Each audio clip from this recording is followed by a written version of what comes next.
Okay, I'm gonna call to order the Town of Old Saybrook Zoning Commission regular meeting for Monday, December 18th, 2023, 7 p.m. Town Hall, first floor conference room. Roll call, myself, Mark Caldarella, Chair, Jerry Lewis, Secretary, regular committee members, Bob Friedman, Laura Gray, and John Henry, and alternate Mike Kelly. We also have our ZEO officer, Chris Costa, and Joanne Galley, our clerk. I don't believe there's any correspondence other than what pertains to the hearings tonight. So we'll move into continue. Oh, minutes, right. I would forget those, don't I? Has everyone had an opportunity to review the minutes? I'll make a motion to accept the minutes from our last regular scheduled meeting of Monday, December 4th, 2023, here in the first floor conference room. Is there a second by John Henry? Any discussion or corrections? Yes, there is. Okay, The second motion for payment to Halloran and Sage, Mark made the motion and I seconded it. okay. That's it. Not hearing any others, all those in favor of accepting the minutes as presented with the modification Jerry just mentioned, signal by saying aye. Aye. Opposed, abstentions, passes 5-0. Thank you. Now we'll continue with our public hearings. Atlantis Fresh Market application for special exception use for the renovation of an existing motor vehicle fueling station and convenience store, and to construct an 800 square foot addition to the rear of the building for the walk-in cooler, office space, and utility area at 1630 Boston Post Road, map 26, lot 38, Gateway Business B4 District and Coastal Area Management Zone. Applicant is AMG Pub 2 LLC. Agent is attorney Amy Suchins, and the action is continue or close by 1/3/2024, no later than January 7th of 2024. Attorney Suchins, welcome. Thank you. Good evening, Mr. Chairman, sorry for my voice. But we're here, as you noted, on the continuation. What I handed out is a copy of the updated landscaping plan that we had prepared in between your meeting and the ARB's meeting last week. There's also a letter from Jim Bernardino, who's also here and can walk you through with what the changes to the landscaping plan were.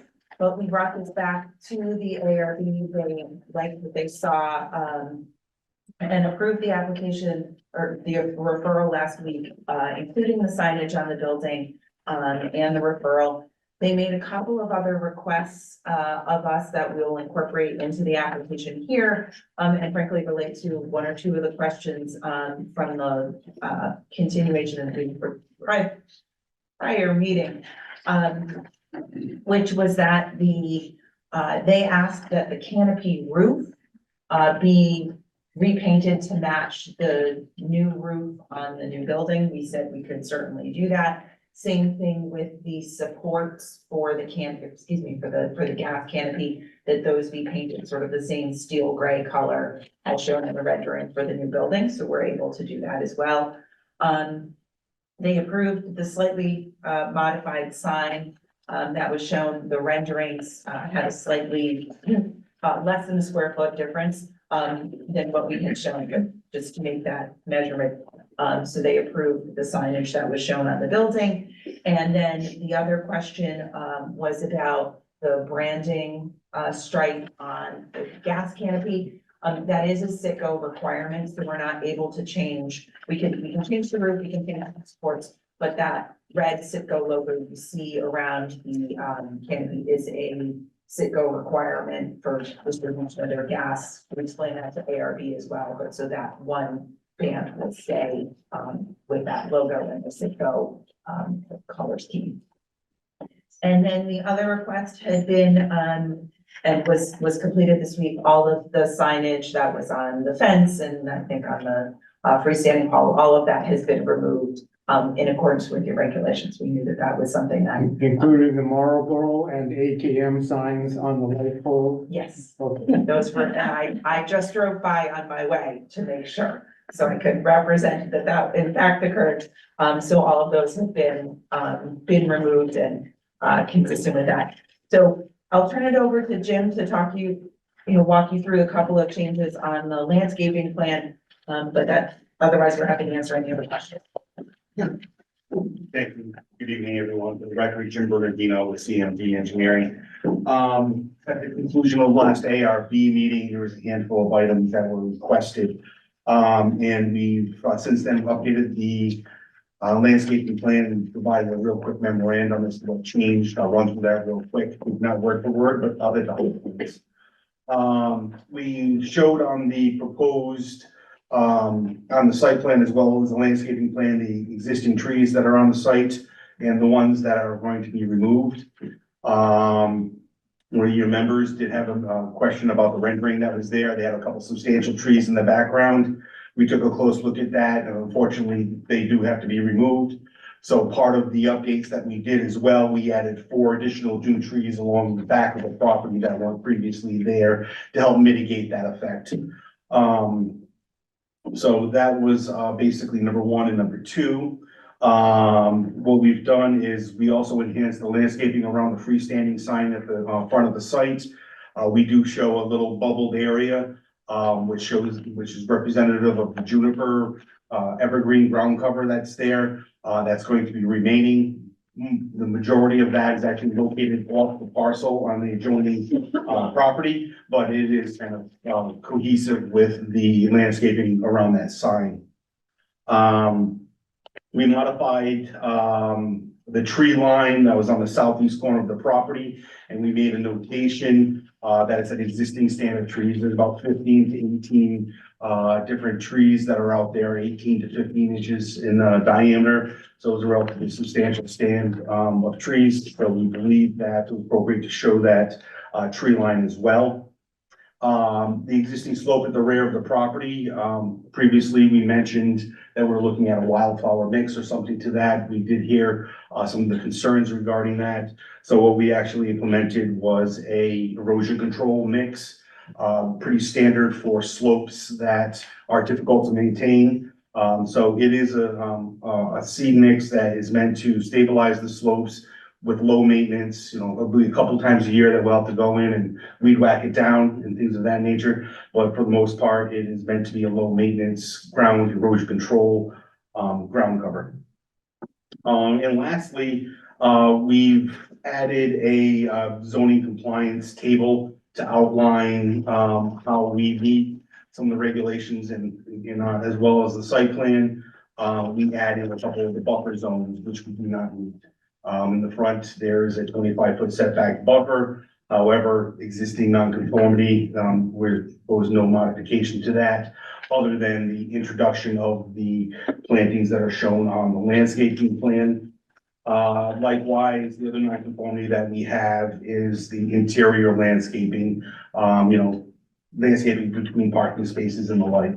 Obviously, we've gone through a pretty exhaustive process and coordination with the staff and the like to propose a text amendment to get our parking counts down and things of that nature. But we still do need the parking spaces, so there's no proposed changes to the interior landscaping, so it's existing to remain as is. That is in general the updates that have been made to the landscaping plan. I don't know if there's anything else that maybe you would like to add before we turn it back. But Happy to answer any other questions. Do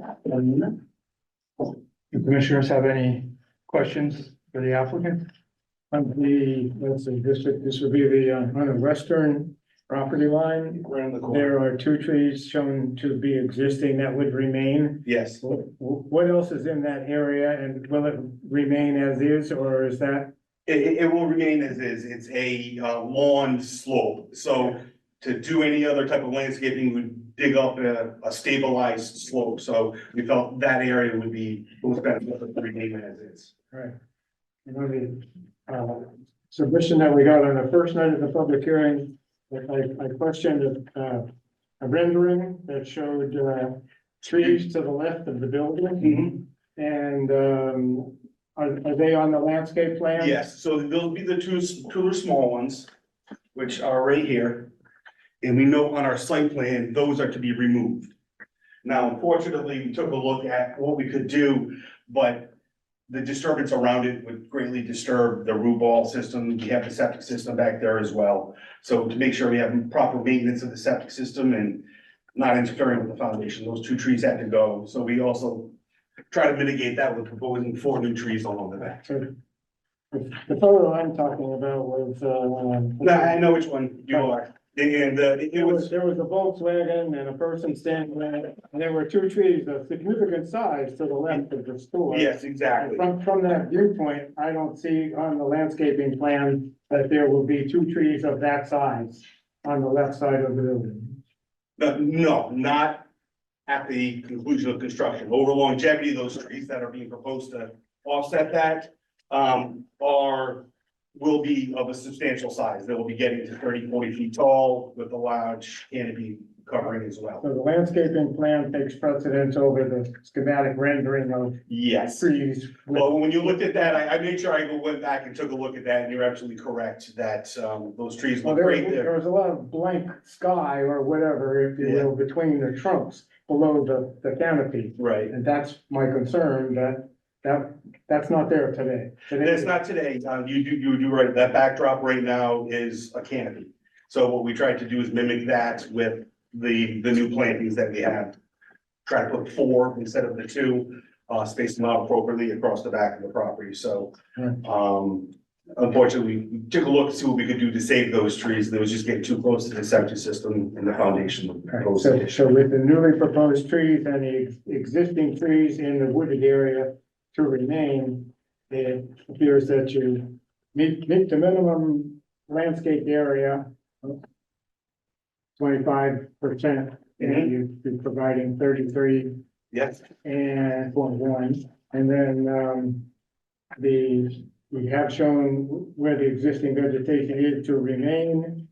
And, in this particular case on this lot, with the pre-existing non-conforming conditions, meaning lacking of street trees for one tree for each 40-foot interval along the front street line, property line, that is existing non-conforming today, and we're getting improvements in landscaping on other parts of the site, but it's not really practical to plant trees in what is there between the sidewalk and the. exactly. It's a small, narrow area. You know, the root system generally don't take hold on those narrow landscape beds. And we also want to make sure that those larger trees do not intersect, Right, so that sight lines as well. that nonconformity specifically stays nonconforming. All right. Correct. One question I have with regard to the donation boxes in the northeast corner Yes. of the property, they're on the pavement. And the parking count to arrive at your total of 17, with 16 are required, I think, was, there's a parking space usurped by donation boxes, so there are not 9, 3, 4, 5, 6, 7, 8. There are not 9 parking spaces on the eastern property line, there are only 8. So that takes you down to 16. Yes. Still in compliance with the modified regulations, but if the donation boxes stay, you don't count out of the parking space. Understood. It's in the regs.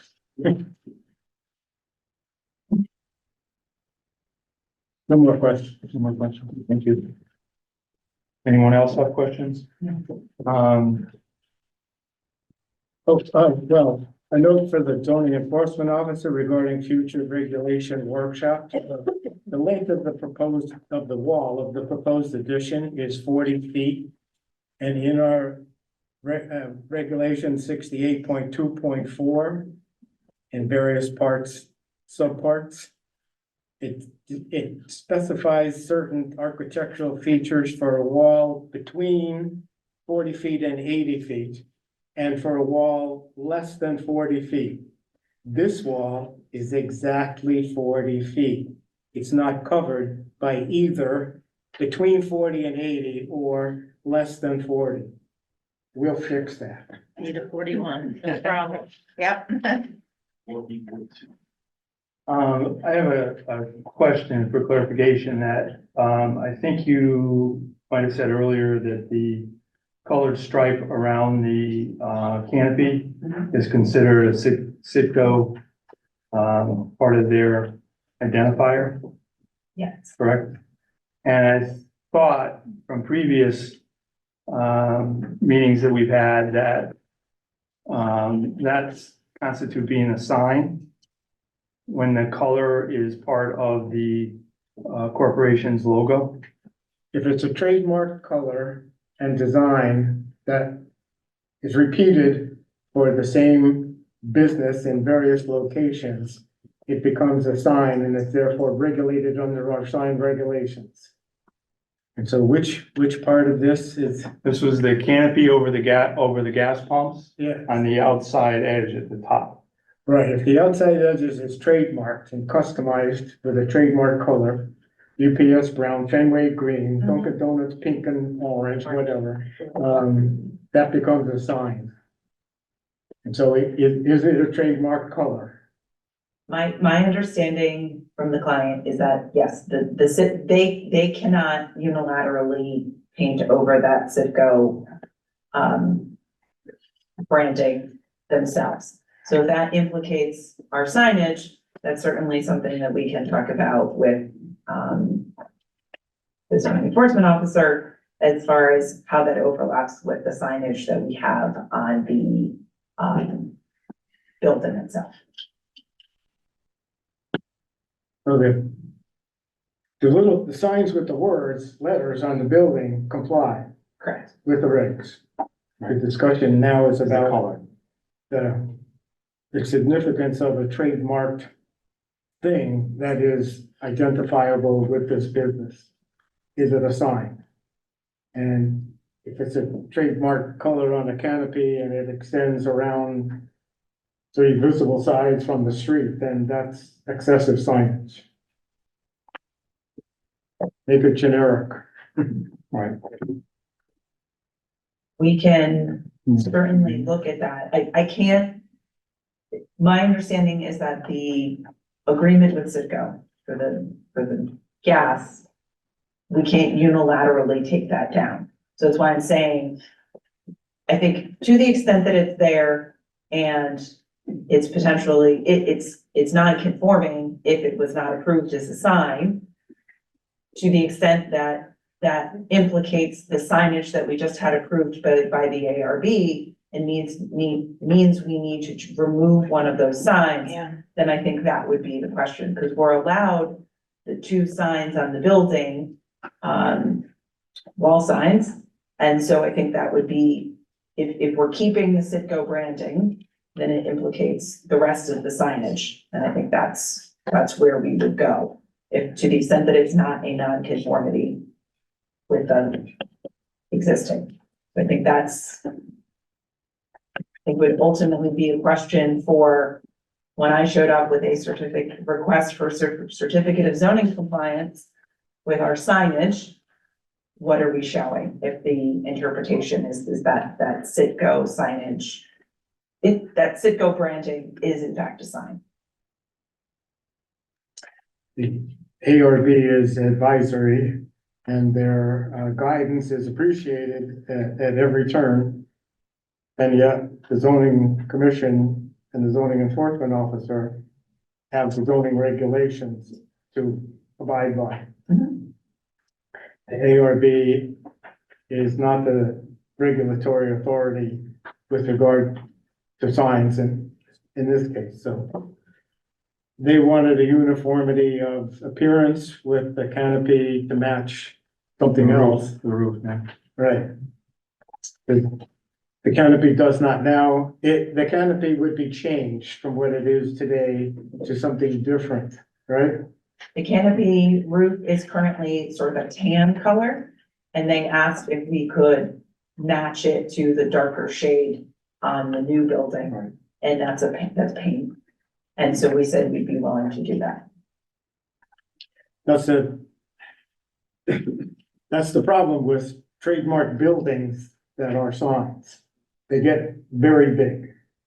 And so to us, that's regulated and limited. And if it goes beyond the limits with the newly proposed changes, then that would be an increase in non-conformity, which is not permitted, Correct, flat out. correct. So if the canopy were to stay the same as it is today, then that would be that would not be an increase in non-conformity. And so the canopy could stay the same, but it can't become a sign. What is it today?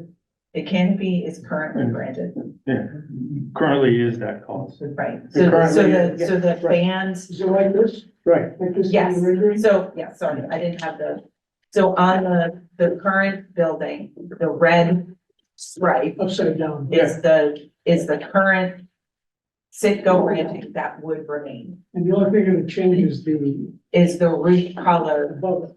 correct? That the request from ARB was to make the existing roof color on the canopy the sort of same color to correspond with the new roof on the main building. And then the question was obviously the one we had from the chairman last time about whether we could cover the Citgo signage, the bands, the Citgo bands on the canopy.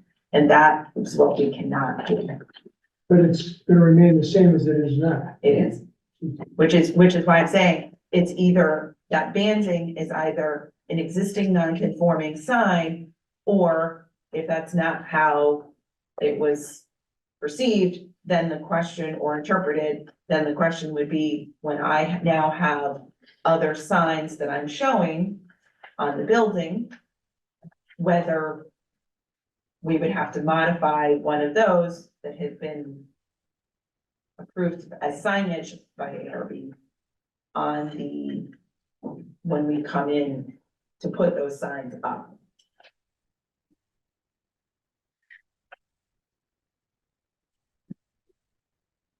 So the color is there now on the current canopy, Right. which is non-conforming.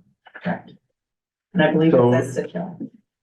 I was If- gonna ask if- that, is the name I on believe there? so. Okay. I think so. Then it's a sign. My concern is that there not be an increase in the non-conformity. Right, Correct. And if you were to swap A for B, and there's no increase in the non-conformity, then that would be acceptable.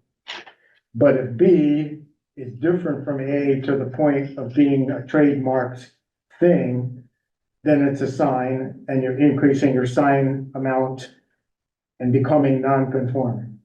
So we have the signage that we're showing on the building is conforming with the regulations. Yeah. And ARB reviewed that and approved that last week. The only thing that's happening to the canopy, there are no changes proposed to the signage or to the current striping. The only thing that's happening is the request from ARB that we're willing to abide by, that the roof and the supports be painted the same color, the steel gray, it's called out at the bottom of the rendering. The same color as what's shown in the new rendering, because they wanted to see as much sort of uniformity. But we told them the same thing about the Citgo branding, and they did not have an issue with it. I think for exactly that reason, that's an existing condition, we're not proposing to change it.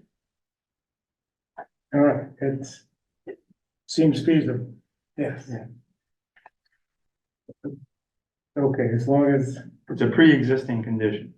if the building weren't there and there were no words on the building and it was just a canopy, it should not be sufficient to identify what's going on there. The canopy should not be a sign unless Understand? it's calculated it to be such a sign. Okay, so it appears to be okay. Any other, questions from the owners? Since this is a public hearing, is there anyone in the audience wishing to speak in favor of or opposition to this application?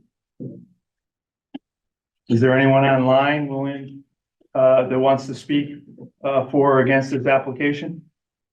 Raise your hand if you want to speak. None, Don't see any. none appearing. I'll make a motion to close the public hearing for Atlantis Fresh Market special exception application for the renovation of the existing motor vehicle fueling station and convenience store to construct the 800 square foot addition to the rear of the building at 1630 Boston Post Road, Second, seconded by Jerry Lewis. Any discussion? That's all right. I'm still learning.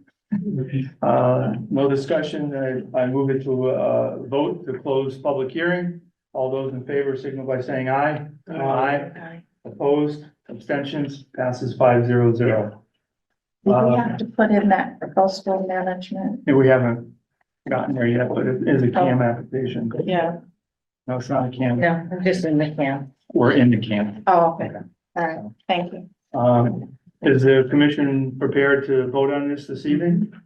Yes? All right. I make a motion to approve the Atlantis Fresh Market application for special exception use for the renovation of the existing motor vehicle fueling station and convenience store and to construct an 800 square foot addition to the rear of the building for walk-in cooler, office space, and utility area. 1630 Boston Post Road, map 26, lot 38, Gateway Business B4 District, Coastal Area Management Zone. Second, Seconded by Jerry Lewis. Any discussion? Yeah,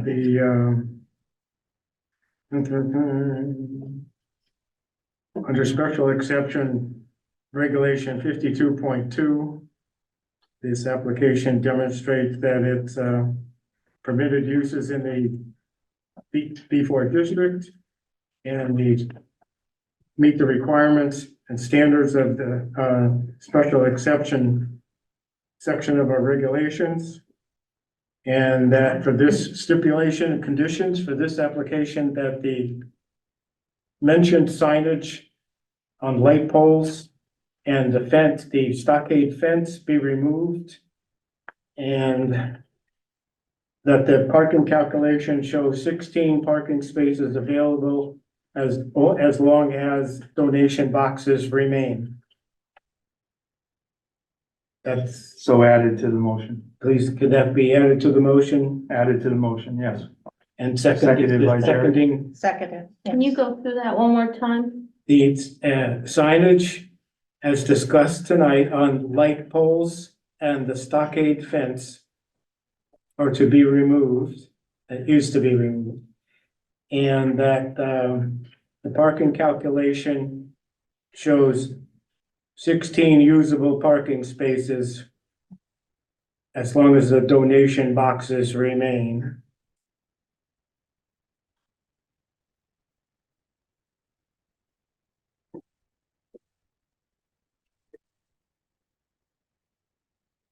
Visually.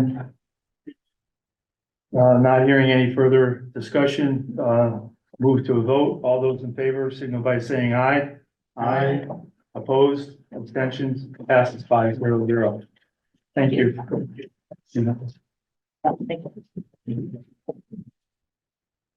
Moving on to section 4, continued public hearings, petition to amend the zoning regulations, section 53, drive-through windows, financial institutions, pharmacy, indoor restaurants, or other food and beverage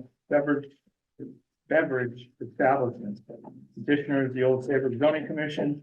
Action continue or close by January 3rd, 2024, no later than January 7th, 2024. I would like to, there's a public citizen that would like to speak. It's on a tight schedule because she has another meeting to attend, so I'd like to call on her first. Kathy, if you would, please. Thanks. And just, could you give your full name? I'm Curly, 60 North Cove Road, 27-year resident of town, and someone who works in the field of ecological landscape planning and design, which is relevant to what I'm about to say. While I appreciate the 8 or more months of consideration that this commission has given to the topic of drive-throughs, I don't feel that the proposed regulations have been subjected to several important screens. I want to talk about a broader picture and quality of life issues that I think are involved in the topic of drive-throughs. There's a great deal of commercial land along Route 95 Amtrak corridor that is for sale, under contract, or under development right now. This letter suggests that the zoning commissioners really need to look very carefully at the principles set forth by our town's own documents, zoning and planning, because residents' future quality of life is at stake. For instance, zoning regulations, section 61, performance, maintenance, and operations, asks these questions. Does the project protect the air quality of the community? Has noise pollution been limited to not diminish any residents' quality of life? And more specifically, under zoning section called purpose, I noticed 3 purposes that are supposed to be considered with zoning regulations. Point 1, to lessen congestion in the streets. Point 3, to promote health and the general welfare. And point 4, to provide adequate light and air. Now, my reading of the proposed changes to the drive-through regulations don't appear to me to have considered air quality or noise. What I see are regulations that assume that there will be drive-throughs and that we want to be concerned with their density, their safety, and their aesthetics, all worthy considerations, but I don't think it's the complete story. And that's why I wanted to speak to you tonight. According to the plan section of the zoning document, section 1.2, regulations are to be made in accordance with a comprehensive plan with due consideration for the recommendations of the plan of conservation and development. I personally can't find any evidence that the essential elements of that comprehensive plan have been explicitly or thoroughly considered. The 2023 plan explicitly states short-term thinking that ignores environmental or community equity concerns in favor of inappropriate economic development should be discouraged. Now, I'm suggesting that new drive-throughs are inappropriate, so I'll put that out there. I don't think they're appropriate. Furthermore, the potential harm to Old Saybrook residents is significant. Some residents, yes, will use drive-throughs on any given day. It's a true statement. However, I do not believe that any variety of drive-throughs, particularly one operated by a national chain, is for the town's residents. So right there, we're kind of working at cross purposes with the statements in the plan of conservation and development. National chains, we all know this, operate on large scale models of attracting large amounts of traffic. Old Saybrook has only about 11,000 residents. They would never locate here just for our population. So they have to bring business in from out of town. The unspoken reality is that national chains will use the power of advertising, social media, and markers on Google Maps to draw traffic off of Route 95 into the town. However, our road expansion capability seems very limited to me, especially in the busy areas south of 95. So we're facing a future, this is how I feel, we are facing a future in which there will be fewer and fewer trees along the 95 and Amtrak corridor. There will be more noise, there will be more air pollution, and there will be more traffic. This is not my idea of an increase in quality of life, or even holding on to the quality of life that we've had in the past. Now, some cities and towns worldwide are banning drive-throughs. They cite air pollution as probably the #1 reason, because idling vehicles are a significant factor. They also point to things like contribution to greenhouse gases that exacerbate climate change. They cite risks to human health posed by noxious gases, and they're particularly concerned about the noise surrounding idling engines. So some bans also cite litter, pedestrian hazards, and other factors. Now, we've already witnessed the pedestrian factor here in town with the Dunkin' Donuts drive-thru. So more drive-thrus contribute to a less pleasant future, in my opinion. I ask you to consider some research that I supplied with this letter. Some of the items in that research are information on idling engines and how they contribute to a variety of undesirable effects. Studies from Route 95 and the Amtrak corridor of noise done by our very own Bureau of Traffic Statistics in 2016 and 2020. In a 4-year period, there's a very clear visual increase when you study that chart. And then finally, the importance of tree barriers between roads and people, particularly between Route 95 and the town. So residents depend on this commission and all our commissions to protect our quality of life. And so I simply ask you to consider what I've pointed out here, and thank you very much for your time. Thank you. Thank you. Thank you. Attorney Royston, do you have something that you want to add from the last session? Yes, please. First, I'd like to do a little bit of housekeeping. I note on the agenda, it indicates that there is a time limit on completion of the public hearing. And because this is a commission generated It's a application, typo. I just realized that it's a typo. We realized that. Yeah, there is no time limit. there is no, I just wanted to make sure. Thank you. And because I think it's relevant because I believe you received a letter from the Board of Selectmen, which have requested that you take your public hearing beyond January 3rd. And I think that's to accommodate their next meeting schedule. So, and it is certainly, this is the commission's regulation, the commission's hearing. But I think it was beneficial when you continued the public hearing in order to be able to hear from the planning commission. Mhm. And I think it would also be helpful if you were able to hear from the Board of Selectmen also. So having said that, one of the reasons why I asked you to continue is because our planning consultant had not completed his written report. You have received that now in your materials, Mhm. both his resume and his report itself. And I point out that Ed Meehan, I would say, is more of a local than the planning consultant Don Fulton, who spoke to you in the spring. He's from Chester. He's been first selectman. He is also worked for the regional planning agency, when it was the regional planning agency, the River Cog. So,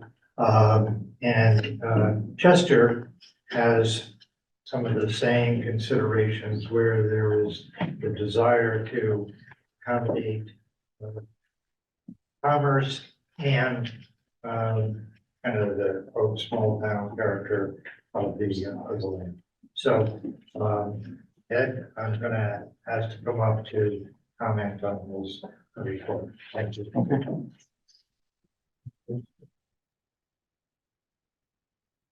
Good evening, Commissioner, and Good evening. Good evening. thank you for your patience and diligence in tackling this problem and taking a step towards one of the recommendations in your plan of conservation and development. We should congratulate us to try to carry this forward and strike a balance with this particular land use, if that's what you desire to do. And it seems like the regulations I've reviewed that you've drafted over the last several months are trying to accomplish keeping drive-throughs in some form or fashion in your regulations. It's a difficult balance. They come with some of the mitigation measures that the prior speaker just mentioned, with environmental issues, traffic, noise, possibly air pollution. But it's also a market that many communities and businesses look to bolster their shopping centers. And I agree with the comment that it's not necessarily the locals who are going to be going to these various chains weekly, but it may be from a regional area, a larger regional area. People come to Old Saybrook from the lower Middlesex County area to shop, go to the theater, enjoy the beaches. So they will take advantage of these amenities. You have my report. I won't go into it in too much detail. I prefer to answer questions. But my takeaway, looking at this, is that the regulations haven't hit the sweet spot of a balance yet as to what your goal might have been to tighten up control of this land use. And also still have some flexibility that the commission retains in working on a site to get what you want as recommended in your P O C D. And I think I remember from a prior meeting here, it's saying, someone said you could interpret the P O C D 100 different ways, and you can. There's always something you can find in the P O C D that might support your land use or your particular legislative decision, which you're making tonight. You're making a policy decision to bolster what you feel is the correct thing for your community. So what I see in the spatial and the dimensional standards that Max's Place is proposing alternate language to is the concern that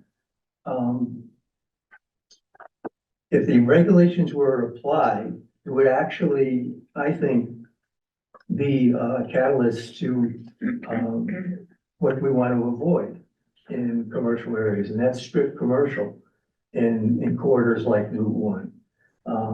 And I think what I feel the POCD has said about auto-related uses and pedestrian nodes, the first phase of Max's Place has accomplished that by having buildings along the streetscape, convenient parking within walking distance. Definitely it's a tighter site, but it's functional and it has landscaping that offers some amenities to people who shop there. I think the second phase, I'll call it 2 acres, 2.5 acre expansion to the east along Route 1, has that same possibility with the idea of pad sites, flexibility in the front yard setbacks, concerns about the driveway cut, not allowing another curb cut. I think that could be looked at because you do have an opportunity to remove a right turn in and have a single control access into this site, which will relieve some of the traffic that goes back out onto Spencer Plain Road. So what I think I would hope you would do is take a little bit longer in this and deliberate on some of the suggested changes for curb cuts, flexibility with front yard setbacks, the pad site concept, and traffic engineering expertise on the queue lines and the stacking that I think is changing quite a bit in the field of drive-throughs with mobile apps and ordering ahead. Depending on the particular type of drive-through restaurant, it's going to be a fast pick up and go. But some of these other ones, Panera Bread, for example, Chipotle, people I think are ordering ahead, and it's like almost like a takeout as they go through. So I have to say, in my career, I've seen all kinds of different drive-throughs. In my experience on the Berlin Turnpike and in an inner ring suburban community, we had petitions for drive-through for everything from laundry pickup, liquor stores, I think every kind of fast food chain you can think of.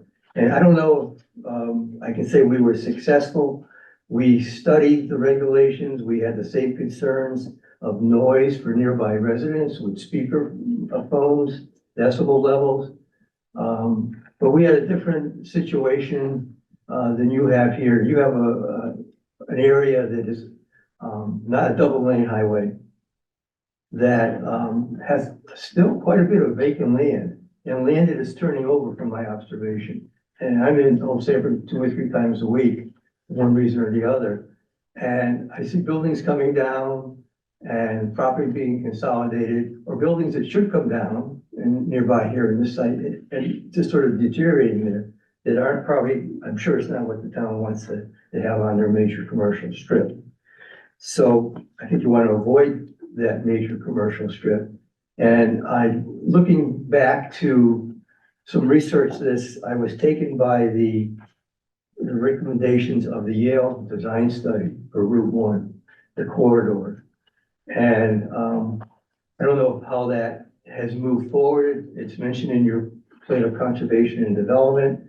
The Economic Development Commission has captured it in their policies in the plan about shared parking and landscape areas to encourage clustering of buildings rather than spreading them out. And I think the alternate regulations that are suggested by Attorney Rice and for his client are beginning to give the commission the opportunity to tighten up your regulations, but also some flexibility in reviewing special permits that I don't see reserved to yourself right now. So be happy to try to answer your questions, share some experiences with you. Been around here for a while. I remember when McDonald's went in. It's so long ago when I was actually living in Old Saybrook at the time. And it was like the first thing that ever happened on the shoreline. It was like a big red and white building showed up. And you mentioned Brandon. If that's not Brandon, I don't know what it is. But I think some of these chains are starting to wake up, and they all have portfolios of what they can do better in site design and building attractions. And architectural review boards can press them to do better, particularly in New England small towns, communities along the shoreline. And I think that's what you want to have in your legislative decision on your regulations. If you want drive-throughs, then have the teeth in your regulations to control safety as far as traffic, aesthetics, and compatibility with adjacent land uses. That's what I have to share with you. Thank you. Any questions from the commissioners, Mr. Meehan? I think it appears to me in some of the comments that I've seen regarding our proposed text changes, that there's some confusion regarding the setback and the pedestrian node. The regulation says that the commission may allow or require the setback to be 10 feet for the building from the street line. And that's what we have, a 10-foot setback for the building for West Marine and the accompanying building, which was originally proposed to be a financial institution. And we have also on the Maxis Place side along Route 166, there's a building setback of 10 feet. The building setback otherwise in a B4 district is 50 feet existing today. So the way that I read the words in our regulations, and we have interpreted them and have real life approvals existing based on the way that I've read those words, is the setback in the pedestrian node could, in the B4 district, will be 50 feet or 10 feet. This reduced setback talk muddies the waters. It's either 50 minimum or it's set at 10. That's what we have. We, in our proposed text changes, are singling out drive-through restaurants and food and beverage establishments as being traffic generators that could or are likely in experience to create congestion in the street. McDonald's does that periodically. Burger King does not. Burger King's lot is 400 feet plus deep on both sides. The building is 180 some odd feet, or the building is far enough from the street that the traffic that it generates on the road is accommodated on site and does not back up onto the road like McDonald's, especially Dunkin' Donuts, at least once a week. The drive-through window stacking spaces end up on the sidewalk or even keeping cars from turning onto the site from Route 1. I've seen it myself, local knowledge. And so we are looking at our 3 existing drive-through establishments, 2 of which are in the B2 district, McDonald's is B3, and we're trying to set regulations for the B4 district so that we get the better result and not the congestion in the streets experience that we witness at McDonald's and Dunkin'. Hence, the on-site capacity to handle all of the stacking on-site and the depth of the lot and the placement of the building in order to have that work that way. In the pedestrian node, there has to be prioritization for pedestrians. It's not a vehicle node with pedestrians, it's the pedestrian node, and we accept that there will be vehicles, but the emphasis is on pedestrian. As Kathy Conley pointed out in her letter, that in the purpose section, the very beginning of the whole regulations is 111 is to lessen congestion in the streets. And the pedestrian node in the plan of conservation and development, there are in the section, yeah, it's in section 1H, but it's also in 3F. And in section 3F, I'll find that one. That's 2J.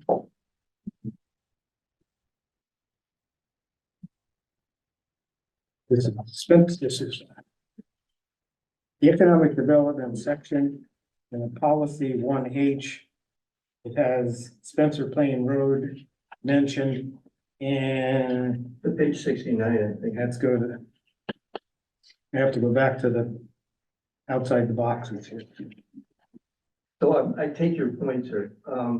Again, it comes down to your flexibility in your regulations and how you manage through the information provided by hopefully a traffic engineer on the stacking queues and the position of the drive-through window on the site. Certainly you want to get the traffic off the arterial highway and into a service driveway inside the site. That includes both stacking traffic as well as other type of traffic coming into the site. So, Well, our experience with the 3 drive-throughs that we have in Old Saybrook, it's not something we made up. We have this experience. And we see that they create congestion in the streets from time to time. Any congestion in the streets is counter to our purpose, section 111. sure. And so we don't want that again. This Burger King has a lot of sufficient depth, 400 feet plus. So we're not going beyond the length of the lot at Burger King. Our requirement here is 400 feet. Right? So if you got 2 property lines of 400 feet, that works. It works at Burger King. We don't have congestion in the street, close to a level of service F for Route 1 and Route 154. And that's a good thing, that it doesn't mess that up even more. So, and we looked at other towns, Somers, Connecticut had separation of 1,500 feet from window to window in their section 6.8 drive-through establishment, section A, part B, 1B. The serving window shall not be located closer than 1,500 feet from the serving window or another food service drive-through establishment on another property. That just spreads them out on the strip farther apart. That just spreads out your drive-through restaurants further apart on a commercial strip. 1,500 feet. It doesn't help organize the traffic in and out of a site. Well, it lessens the opportunity for congestion in the street from one to impact another one. Because they're far enough apart. Our McDonald's is sufficiently distant from Dunkin' so that they don't create backup that affects the other. Yeah, it's like 2 traffic lights away. And that's a good thing. It is a good thing. And so Traffic they're control is more than 1,500 feet. So we're not proposing 1,500 feet even. We're following East Line's example. And East Line has in their regulations, 20.26, part K, that 1,000 feet for any part of any other building, lot, or premises used for such purpose. So that's what it's not arbitrary, we're following an example of it not too far away town. Yeah, I was taken by East Line myself because I know the Flanders section. And there's three fast food restaurants and they're not 1,000 feet And apart. they decided that was enough, so. Maybe. So they put in, this is not an old regulation there, they put it in response to the fast food Well, they restaurants. have two pharmacies Well, and, Be that as it may, we're looking at them as an example, a real world example.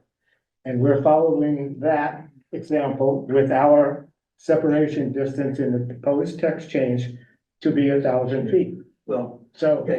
that would keep them from impacting one another, backing up on Route 1. The only local road to go from Westbrook to the Connecticut River, in Old Saybrook entirely, is Route 1. it's true. There is no alternative except for I-95. And if I-95 is backed up, it backs up onto Route 1. That's the way it is here. And so we're looking to make sure that we're not creating congestion in the streets. Yeah, I understand that. And I think some of the other part of the regulations that can help that are to maintain curb cuts and try to have your curb cuts at a signalized intersection into a shopping center such as Max's Place Well, or Stop and Shop. I've read the comments and I find that I agree with the suggestion that the wording that we have today be altered to say no additional curb cuts Right. beyond the existing curb cuts, that they could be rearranged, reconfigured maybe, but it would not increase in number.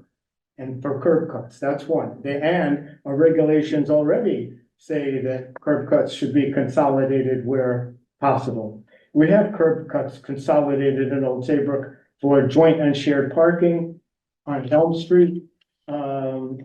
Where else? We have them, I know we have them on Elm Street. We also have, parking lots interconnect between the Saybrook Diner and the Laundromat Doobie's Bagels and the Gentleman's Barber Shop. Yeah, And so well, that's fine. If you can do that. Right. If you can do that, you can bring the traffic out to a signal, which holds traffic inside the But site. as long as each site could contain all of the traffic that particular business generates for that site. The That's Connecticut the key right DOT, there. the Connecticut DOT recommends different stacking space numbers for different types of businesses, even a different food and beverage establishment. This one should have a different stacking space requirement from that one. Yeah. We're not being arbitrary here, just pulling these numbers out of thin air. These are, this is CTDOT numbers. And we had operators of drive-through windows come and talk to us and about their experiences. And we based some of our wording on that. And, all right, so we got curb cuts, we'll consolidate, we'll not add additional beyond the existing curb cuts. I do, also find that I agree with the comments about the 90,000 square foot lot minimum. If you have two 400-foot property lines and the minimum street frontage is 225 feet, that makes it a 90,000 square foot lot. If it's a rectangle with right angles, maybe not, but that's close.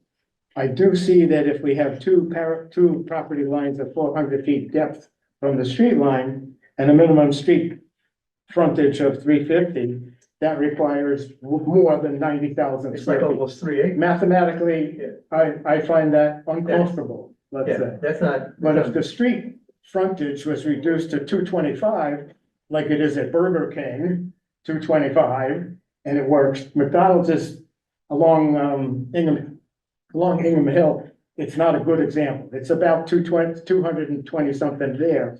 But that's not a great example because that's not Route 1.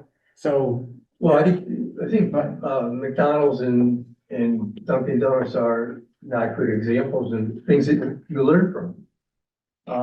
That you have a quarter site with McDonald's. And you don't have enough, when you come out of Hingham Hill Road, you've got stacking for two or three cars.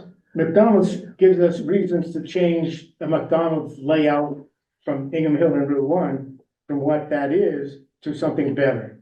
It has an entry and an exit from Hingham Hill Road, which allows for some people to cut the line from a perpendicular to get in line for the drive-through. If someone will let them in. If And someone our will let 'em in, regulation, back our out. tax proposal doesn't allow for that. Yeah. You can't cut in line from a side entry, Okay, right? so that's your And interior site McDonald's control. has stacking space that's 16, 18, there's probably stacking space for in the teens, and it's still not enough at times. And so if the building with a drive-through window for food and beverage was 400, what was a significant distance, with sufficient stacking space between the street line and the building with sufficient distance from the street line, then the McDonald's stacking numbers that they have today would all fit on site and not back up. I saw in Seattle, Washington, there's a drive-through Starbucks, only drive-through. You can't walk in and purchase anything. They had stacking on site for 16 spaces, and when I walked by there were 4 cars in the road waiting to get on site. 16 is sometimes not enough. Yeah. So we're erring on the side of having adequate rather than inadequate. It's not arbitrary. So will your regulations be, the proposed regulations be changed to say that you would go by ITE or Condot or the? No, we're going by Old Saybrook's generated regulations based By on the hard numbers in your local regulations? knowledge, Yeah. experience with 3, and looking at what other towns in Connecticut have done with regard to drive-throughs, especially drive-through food and beverage establishments. Mhm. And they're different. We're different for pharmacies and for financial. In a B4 district, in a pedestrian node, a financial drive-through can be located with a setback, building setback of 10 feet from the street line. We already did that. They never put a bank in the building, but it was approved for a financial institution with the drive-through. And it's 10 feet, so. So well, respectfully disagree on the front yard setback. I think that could help provide space with carefully laid out queue line, and certainly stacking inside the site for both non-drive-through customers and drive-through customers. And it comes down to site plan review. And the special exception procedure that you have can control that with. But it makes our lives on the commission so much easier if the building is located in the back and has adequate stacking space, and we don't get into lengthy discussions about this site is special and different, and it's a special exception. That's much harder. And just meet the regulations to propose the drive-through Yeah, on a 400 feet. that's a very deep It lot. makes our job a lot easier, Yeah, well, and it makes I sense. never said this is gonna be an easy job. It makes sense to do it right. Well, I don't know if that's right or wrong, but I think it's, if you keep reserve flexibility and you have different sites with different conditions and mitigation issues, you have wetlands, you have slopes, you have all those things to consider. And if you can blend that with some, landscaping, some walkways, something that makes, it doesn't look like a drive-through market area. It looks like it belongs as part of the shopping center. I think the impression I have, and I was shopping at Big Y this weekend and doing Christmas shopping at Kohl's and so forth. It wasn't that bad. I mean, it wasn't a Black Saturday. It wasn't a sellout. But that development to me has raised the bar for Route 1 along the shoreline. And I think you can continue with that quality by changing some of the thoughts you have now in your regulations. Well, I don't see how these proposed regulations impact the quality of what we already have there. No, it doesn't. Right, that's a good thing, It is a so, good thing, but you so can we- build on that. right, and so the regulation changes that we're suggesting will preserve the quality level in the B4 district, not just at that particular site, but in all of the B4 properties along Route 1 that could conceivably fit a drive-through food and beverage, drive-through window at a food and beverage establishment. Keep in mind that the financial institution with a drive-through window might still be located at the 10-foot setback. That's not part of what has to be Yeah, I understand the exception there. And so there's some Yeah. misunderstandings about that. Yeah. You could have a financial institution drive-through and a food and beverage drive-through on the same lot. And one building could be a liner building up close to the street, and the other one could be in the rear. It works. Well, okay. I hope you would consider, we already talked about curb cuts and, the 1,000-foot separation. I don't see how that really, We had 1,000-foot separation regarding gas pumps for 44 years, and it worked fine until we recently looked at it and said, after a lot of public hearings, meetings and talks, that in the particular instance of that use, that it could be reduced to 500 feet. The commission voted in favor of that text change. It was not unanimous, but that change has occurred. After we have 1,000-foot separation between drive-through windows for food and beverage establishments for 44 years or less, maybe the commission could revisit that. you're on the record saying that. Just saying. Just saying. Well, okay, I'm not gonna debate it. You have a legislative role here, which I appreciate.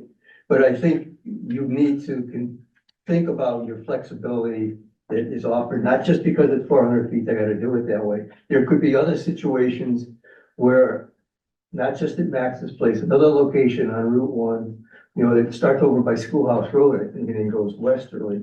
And I see a lot of things going on in that area right now between Action Sports and the corner that, I don't know what's gonna happen there, that something closer to the street with adequate queue lines, interior, would make a much more attractive site than just pushing it way back like Burger King is. That may have been a very unusual situation when that was designed. They happen to have a 400-foot lot. I don't know the history there of that property, but that's unusual to have a drive-through that far back on a major road. Because when they're designed, they take care of the queuing outside. They don't let it back into. Well, in a pedestrian node, I disagree. Because in a pedestrian node, there's supposed to be sidewalks. There's supposed to be a walkway from the sidewalk directly to the front door of the building where people can walk into the building. Mhm. Now, the buildings that we have in Old Saybrook that are 10 feet from the street line in the pedestrian node don't have that because the commission didn't have adequate experience at the time to see that the door that was proposed in the building was gonna be just a blank door, maybe a fire exit. Yep. And they don't function as they should in the pedestrian node. We have learned from that experience, and we will make it so that the pedestrian node has pedestrian sidewalks with walkways to a functioning entry. And even if you have to walk around the side of the building, there's a distance in our regulations where the pedestrian shall not walk more than X feet to get to that entrance. And A lot that, of businesses don't like two ways in and out. and if the food or beverage establishment is located 200 feet from the street, and there's a walkway from the sidewalk to the front door, that's okay. That's allowed. Good.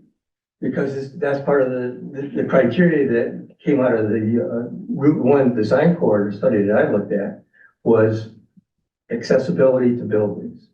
Streetscape, atmosphere that tightens up, eliminates the big parking lots out front. And I think, again, I'll just say that, I think that if you can move buildings up, you can accomplish that. Reducing the blacktop, having sidewalks, having access into the site. Well, and you mentioned streetscape, and we have, this came from Phase Zero Design, and this was, it says prepared for Lyman Real Estate. And here, the streetscape here, I presume it's in the pedestrian node, but there's no sidewalk. There's no means for a pedestrian to go from the sidewalk to a building. There's a stone wall in the way. There's no street trees planted in the front landscape area. That's a streetscape.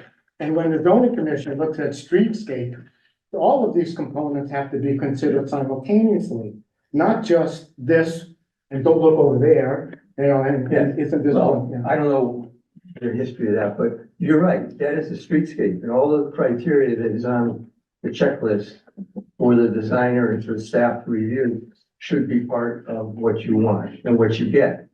Yes, And that makes for a comprehensive site. You know, it's not gonna be parking lot, see. but see, if we put the drive-through in the back and we have the streetscape regulations that are already in existence, including in our parking regulations and actual design for sidewalks in dimensions, and we have streetscape layout, actually little pictures in our parking regulations Mhm. that we can hold to those regulations without changing them and have drive-through food, restaurant, food and beverage establishments, pharmacies and financial stuff that meets the rest of the regulations because we've set it up so that that's possible. Okay, so, I guess I'm trying to get the sense of what I've accomplished here, if anything. What is your sense, the commission's sense on the 90,000 square foot pad? Versus a Pat, we don't have, that's not a term that's in our regulations. No. It's not defined, it's a real estate business term as I understand it, because I see it on real estate signs. Right. We, at the zoning commission, are not concerned at this time with the concept of a pad. It's land use. We don't, By a lot whatever line. pad means, it's By a lot foreign to me. with lot lines. We would need a definition so that it would be, it would merge and meld and be happy along with all our other definitions. But the term pad is completely foreign to me, and I've been doing this for a long time. Mhm. Okay, that was one of my things I was querying myself about, you know, how that would be regulated. But I think But the way that's it's not, spelled out here. that's not part of what's proposed. And what's under consideration for this public hearing is what's proposed by the commission to change the regs. Okay. And what about the suggestions by Max's Place in your public hearing process? Are you gonna consider those? Are you considering those? The recommendations from Recommendation, Max's Place that they provided, The alternate. 11 points. I'm sorry, I don't follow. What's, Well, The memo from Max's Place with the 11 regulation changes, there are 11 points oh, that they provided. Attorney Royce, you can understand. The commission has them, I don't think you could hear me, Yeah. or you, that's what We do have them. we do I have. have that here. So those are alternates. He's got them. Thank you. Thank you, Mr. Mayor. Thank you. You want to sit down? Sure, please. Thank you. Commissioner Friedman, you may be surprised at the area of agreement between us. And the first item which you mentioned was the discretion of the commission to reduce setbacks from the setback under your proposed regulation. Under your proposed regulation, the building is 100 feet back, not 50 feet, which is the setback distance in the district. And you say, yes, we can reduce that to, it's between 50 or 100 and to 50 or 10. Under section G of your proposed regulation, says reduce setbacks for pedestrian nodes for liner buildings will not apply to buildings with drive-through windows. So, if you, and my premise is that,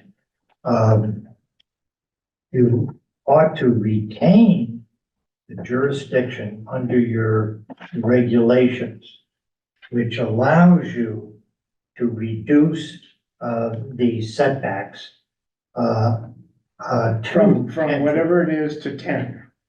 From 2 or anything in between. No, it's not, doesn't say that. It says the commission may allow or require the setback to be 10 feet. Not reduce 50 feet or whatever the setback is to a lesser setback. Not to, If that isn't, if that's, the requirement, then I think you should, so you should amend the language. you're suggesting we should change that to a lesser than 50 feet setback, but not less than 10 for. Correct. Right, but that's not what it says, and we're not proposing a change to that. Yeah, do you have that, Chris, that regulation? The 60? The regulation amendment that's on the table tonight? No, the one that, we're discussing, the reduction, I think it's in the design standard. Oh, the zoning regulations you'd like. So at any rate, you are, you know the regulations better than I do, so I'll concede that, but I think it ought to allow you the discretion. And the reason for it is, if you take this demonstration plan, you looked at the first page, and the first page, basically, it does have a sidewalk. This line is the sidewalk, and there's a. Before we go on to that, can the CEO Sorry. answer your All question? right, 68.1.2 B2. Setback for building structure and parking in the pedestrian node. In any pedestrian node, the commission may allow or may require any non-residential use or mixed-use building or structure be set back 10 feet from street, rear, other property lines, and it goes on. I believe that's what you're referring to? Yeah. But that's in any zoning district as well. Okay, Or for any pedestrian. I think as you read it, it says may reduce it. Does it say to 10 feet? No, May allow or require. or may require Right. that any non-residential use or mixed-use building or structure be set back from the street line, 10 feet, from the rear line, 10 feet. No, I interpret that to mean it doesn't have to be 10 feet. Well- 10 feet is the, an alternate interpretation is that it has to be 10 feet, and in our experience, it has been 10 feet. I think you've got one experience on that, which is 10 feet, which I personally think is too little. And that's why. Well, if you have a sidewalk with a walkway directly to a functioning door, it shouldn't be too little. And aside, It only leaves 5 feet. It would only leave 5 feet. So a sidewalk is supposed to be a minimum 5 feet wide with a 3.5 foot grassy area, which I don't see there, between the sidewalk and the pavement of the road. And a bike path paved 8 feet wide. It's in our regs. Where is that? Read the words under the picture there. I know one word's worth 10 to the minus third pictures, but how wide is the bike lane there? 3 feet? 3 feet. That's not wide enough. Regulations say 8 feet. On your bike lane, Bike lane, 8 feet, paved 8 feet. and I think that if you go out to the bike lane on Boston Post Road. And Oh, that's, if it's a state road that has their own bike lane, that's different.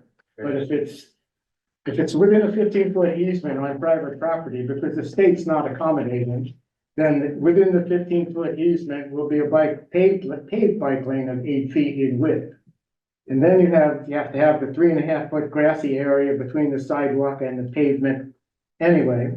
So we're up to. You can't have, If the you say building, you the have building at 10 feet is yeah, not gonna, 8 5 is 13. the building's not gonna fit at 10 feet.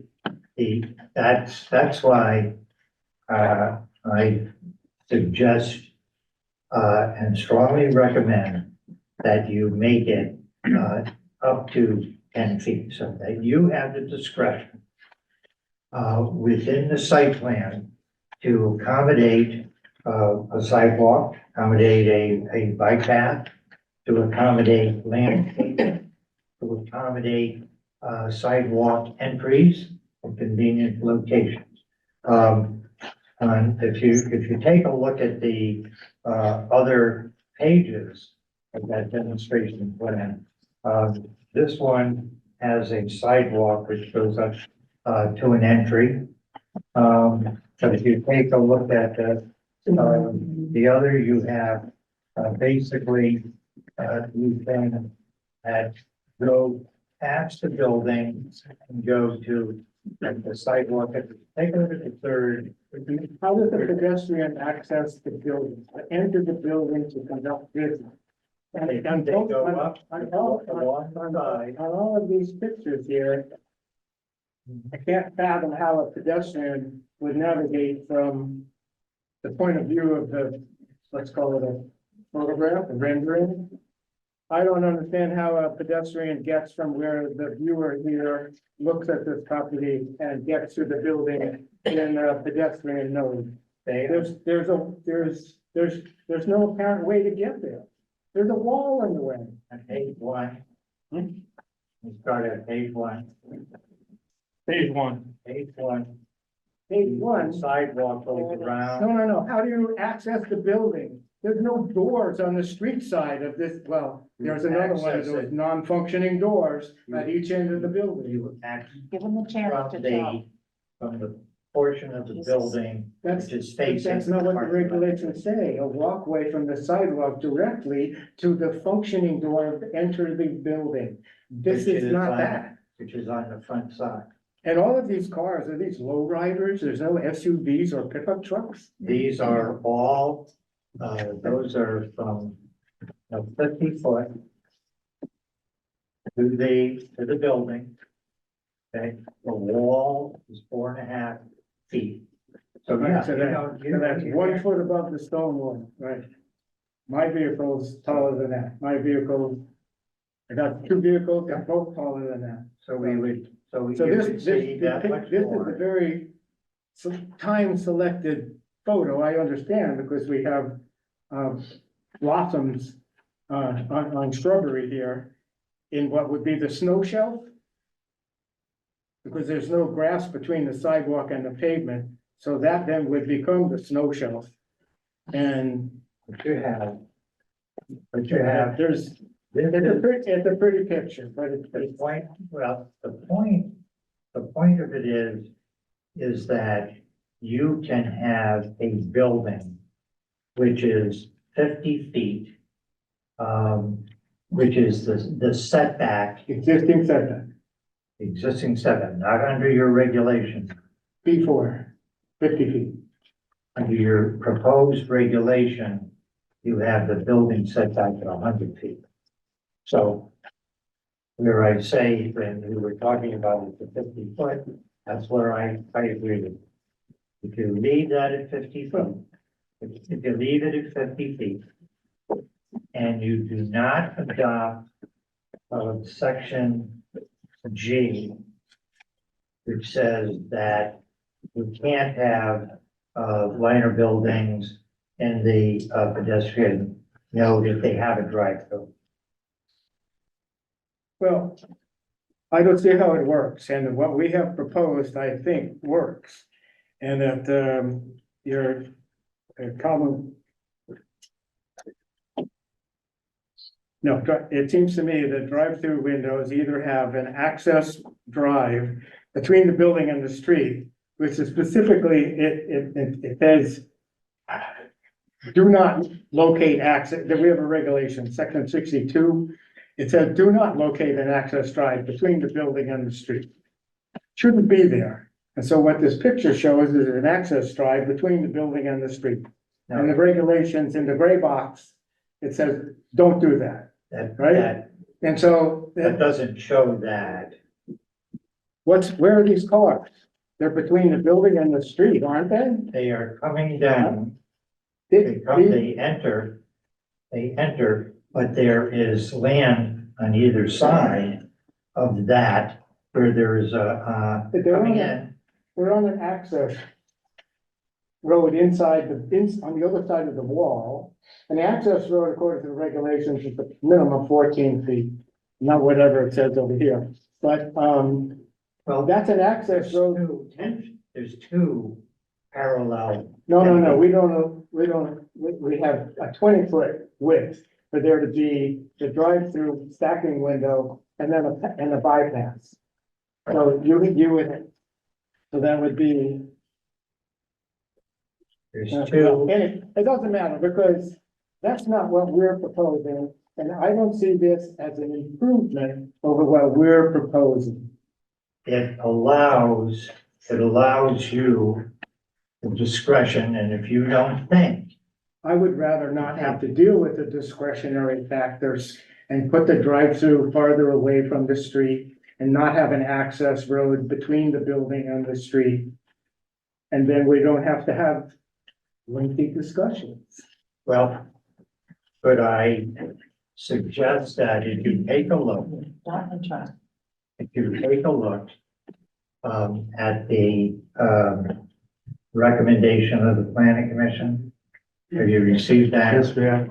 Yes, But I go over that because I think I'd rather use the planning commission's words than my own. So Sure, go ahead. yes. where they start, they say, your regulation right now says you can have one restaurant or pharmacy, one, on a minimum 90,000 square foot lot. So if you don't have a lot, which has Well, you 90,000, could have other buildings with other functions without drive-throughs on the same 90,000 square foot lot. And they could be liner buildings, as long as they don't have the drive-through. I understand that. That is not what the recommendation is of the planning commission. They are saying, if you have, a 90,000 square foot area for larger lots with multiple drive-throughs for pharmacies and indoor restaurant, other food and beverage establishment, a minimum of 90,000 square feet of land will be dedicated to each drive-through window operation. So, I think the planning commission, and I was there at the meeting, and they, wrestled with the concept of calling it a pad. And they determined, and I think, Chris can confirm, they, decided not to use the word, pad because then you'd have to get into a definition. But what they have said in their report is that you can have, for multiple lots, you have to have a minimum of 90,000 square feet for each, operation. And then they go on to say, within that minimum 90,000 square feet on the site plan will demonstrate compliance with all zoning regulations pertaining to drive-through windows separately for each 90,000 square foot area. And then the fifth paragraph, and I think this is the important one. One drive-through for a financial will be allowed in addition to a maximum of 3 pharmacy, indoor restaurant, or other food and beverage establishment drive-throughs on a minimum of 270,000 square feet. So what they're saying is that you can have multiple. You can't have any more than 3 of a restaurant or pharmacy. No more than 3, regardless of how large your lot is. Regardless if you have 18 to 20 acres, you cannot have more than 3. And on one of those, minimum 90,000 square foot, you can have a, financial institution. So that, I would ask the commission that they adopt that, recommendation, from the, planning, commission. Because that accomplishes, number one, that you do not have, the, multiple drive-through windows on small lots, up, one beside, another. And I know, Mr. Chairman, that was, one of the comments you made. We don't want to look like Middletown, where you go up 166 and have that sort of situation. This, basically, requires that you have a, 90,000, square foot for each, if it's a restaurant or a pharmacy, each one. You can't have more than 3. You can have a bank, with, one of the others. So, they went over, this, quite a while and felt that the, making it just one, for a 20-acre lot, and that lot had to be at least 90,000 square feet. And, your, lot size requirement, 400 feet sidelines, 350 feet of frontage. That 350 feet of frontage requires that you'd have to have 140 or something thousand square feet. In other words, that portion of the regulation requires an even, a larger lot. So, they said it right here. Are we happy? Is my client happy with that? No, because that just now, basically, limits that, that number. And as they've indicated previously, they have 3 restaurants who are, ready to, proceed. So they can't have any more. If you adopt this, they are maxed out. The next item, which, there was a considerable discussion about the 1,500 feet, from, East Line, and, your regulation says as measured from the property line. So, if, someone, had a, I don't think it's fair to someone, if we got one, drive-through under your regulations and put it over on the Boston Post Road on the east side on a lot which goes over to Spencer Plains Road, there would have to be another 1,000 feet up Spencer Plains Road before there could be another one, if there was the separation measured from the lot. It should be measured, we asked measured from the windows. The planning commission says measure it from the buildings. So, Buildings are movable, lot lines tend to stay put. It seems to me that measuring the distance from the lot line is preferable to measuring the distance from a building or a feature of a building. well, I think if you're attempting not to have a, drive-through, basically too near each other, and this is on another lot that, 1,000, feet, we aren't gonna fight that, that battle. But, I think it definitely needs to be measured from the building. Mr. Royce, I appreciate where you're coming from. I understand what what the planning commission had recommended would create a change. But in my view, the change suggested would result in more expansive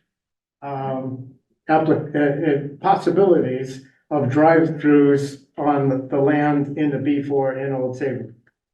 And it is my experience that we have advertised the wording of the proposed text change as saying one per lot. And if someone were to read that and they say, well, I guess I could live with one per lot, I don't need to get involved in the whole process. And if the changes were made in the public hearing to be more restrictive and say, you have to have, you can't have one per lot. The person who was concerned about the number per lot would not be so concerned because it's more restrictive.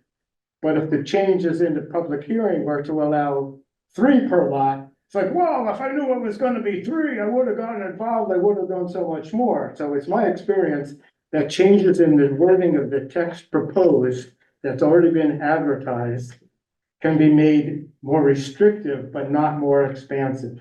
And so what you're talking about as coming even from the planning commission, that's for another day. This application doesn't allow for that, and that would be more expansive, and that's not the way to operate a public hearing. Then, the answer for what you're doing, I think, requires you to consult with the council. I represent, planning and zoning commissions, as you may be aware. And in my opinion, that when you have a wholesale regulation such as this, where you have an entirely new regulation, that you can make some of the changes that are suggested by the planning commission. So if your council says you can't do that, then what you can do, because one of the good things about this is that you have no limit on the time for you to conduct your public hearing. So you could renotice it. Well, we're not under any time constraints because we initiated this. That's right. And So we- you could and we- renotice it. Well, we've spent a long time working on this, and the work that we produced in the October 23rd, it's already 56 days in the past. That's our draft that was advertised, the October 23rd version. That's a lot of work that went into that. And if we're to get something accomplished within a reasonable time on a calendar, it's time to accomplish that which we worked on with perhaps a little tinkering, but not to the tune of making it more expansive at this particular time. The words have been kicked around for a year. If you, the words have been kicked around for a year internally. And the final draft that we generated is 56 days old now. And so as I mentioned earlier, if we reduce the street frontage, made it more restrictive, no, actually, that would make it more expensive. But if we reduce the number required for the street frontage to 225, to keep everything copacetic with the 400, and at 225, that's 90,000 square feet. That works mathematically. That's cool with me. And I think you can, Mr. Friedman, I think you can just check with your council as to whether under the advertisement you have, that you can do it. But this is, I'm fully aware that you spent a long time, working on it. Because, as you know, I listened to a lot of those hearings. So I know how much time is. They weren't hearings, they were workshops, just for the record. They were workshops. I understand they're workshops, but they were in an open meeting. I understand they were workshops.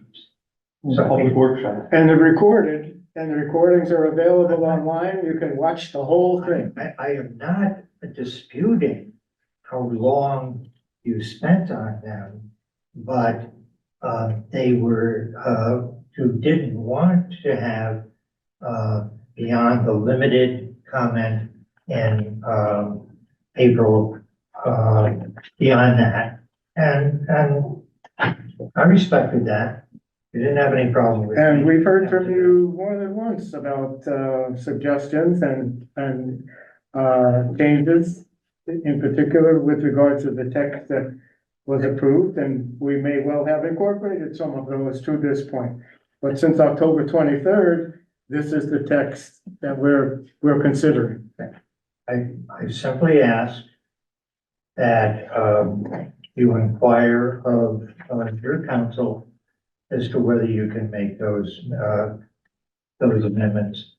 And alternatively, if you were going to make them, do they require any renoticing of the public hearing? Now you're considering those. There can be a notice simply saying that you are considering them. I might ask you if you make that inquiry of your counsel. I gave you the 1,000, between buildings, not property lines. And it doesn't negatively impact my client. Doesn't negatively impact my client. Well, that's good. That is good.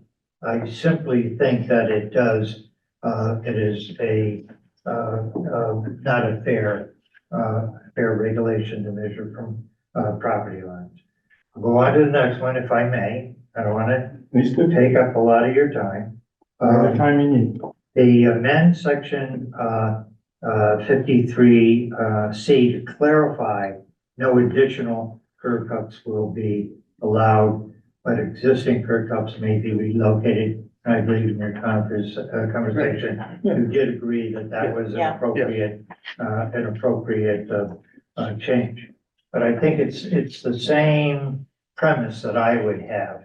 That is a change which is in the concept of the entire regulation and does not require a new notice in order for you to make that amendment. The amend section 53 E to remove the requirement that a building structure, including a drive-through window, will be located a minimum of 100 feet from the street line. That's what your regulation has, and they are recommending that you do not do that, and that you have the flexibility, your own flexibility to locate drive-through buildings closer to the street to serve as liner buildings and a pedestrian node in situations where pedestrian safety can be achieved. Now, I think without getting into the demonstration plan, if you look on a couple of the other pages, there's sidewalks. If you had a site plan, there would be sidewalks which would go not to be affected by the travel, but a person would not have to walk 150 feet to get to the entry of the building. You can maintain that flexibility, and that would simply require that the instead of saying it has to be 10 feet, the setback can be 10 feet. It's just like any setback, Mr. Friedman. Any setback, you have a side yard setback of 10 feet. That doesn't mean you have to put your building up to 10 feet, means that's what your setback is. And I think that's what the regulation says, and if it doesn't say that, you ought to change it so you have the discretion to reduce the setback. And the thing which makes that work is because if that applicant comes in and isn't able to, by the site plan, which they're proposing, show you that there's safe access for pedestrians, to show you that there is the way for a bicyclist to get onto the site, where there's bike racks or something. If they don't show that, you would not exercise your discretion to reduce the setback. You don't have to. That's the, I think you get the best of both worlds. You're able to have a building where somebody on a sidewalk or on a bike can get to the entry on the parking lot side in a safe fashion by a bike or by the sidewalk. They gotta prove it to me. And I just think there is such a good reason to do that.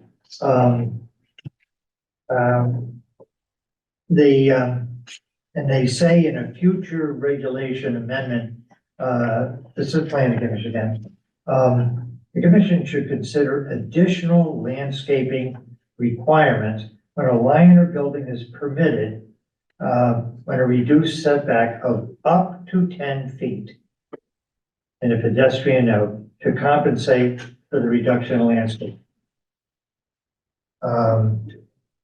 Again, if you don't believe that they have to provide for pedestrian safety on their site plan, sidewalks, a bike rack for bicyclists, then you don't approve it.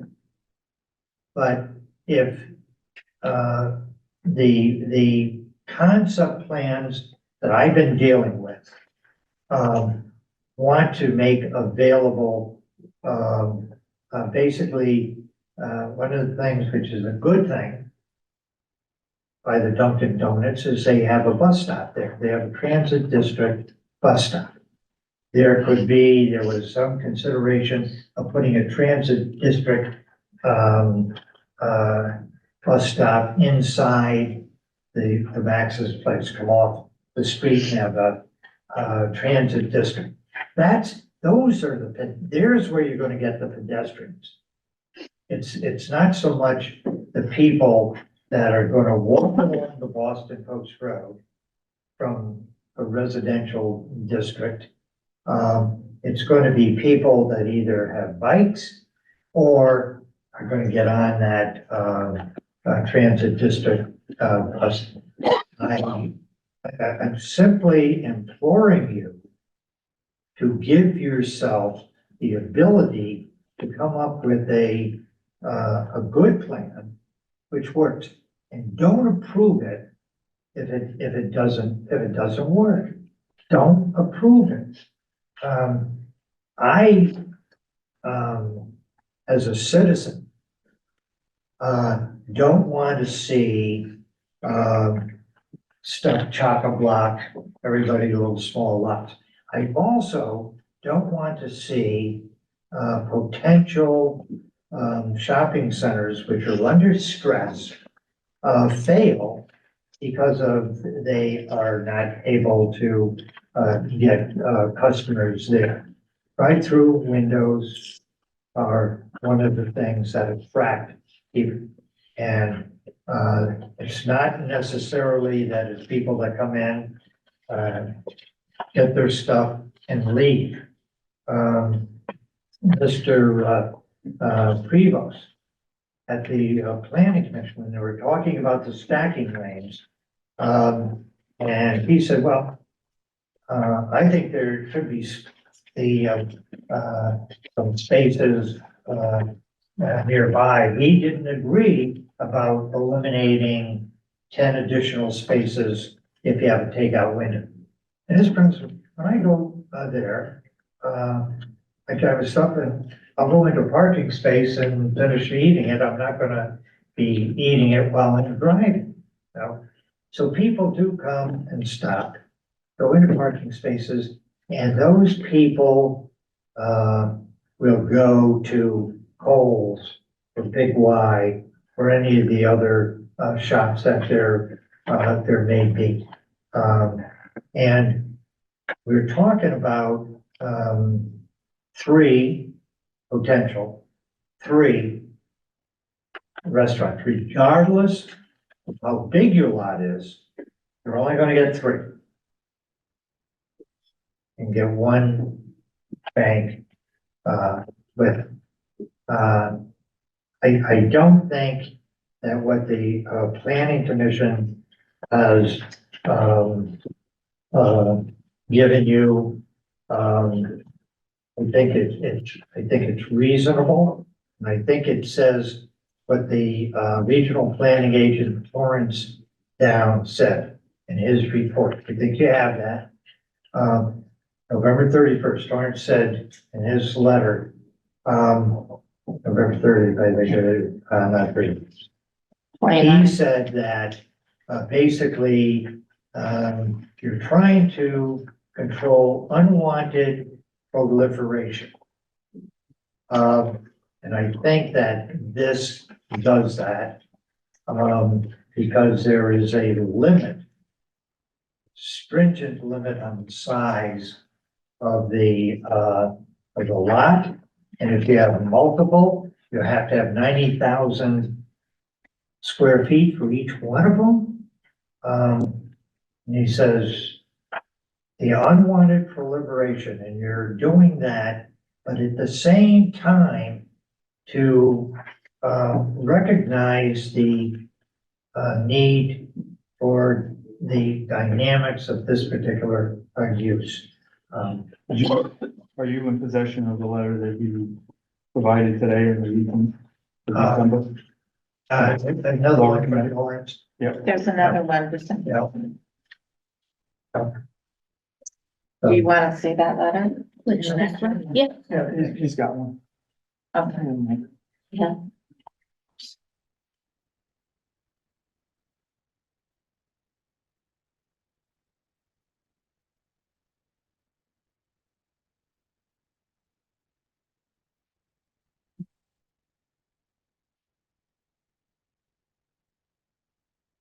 Understood, yeah, this is on the, that's on behalf of the, for the river.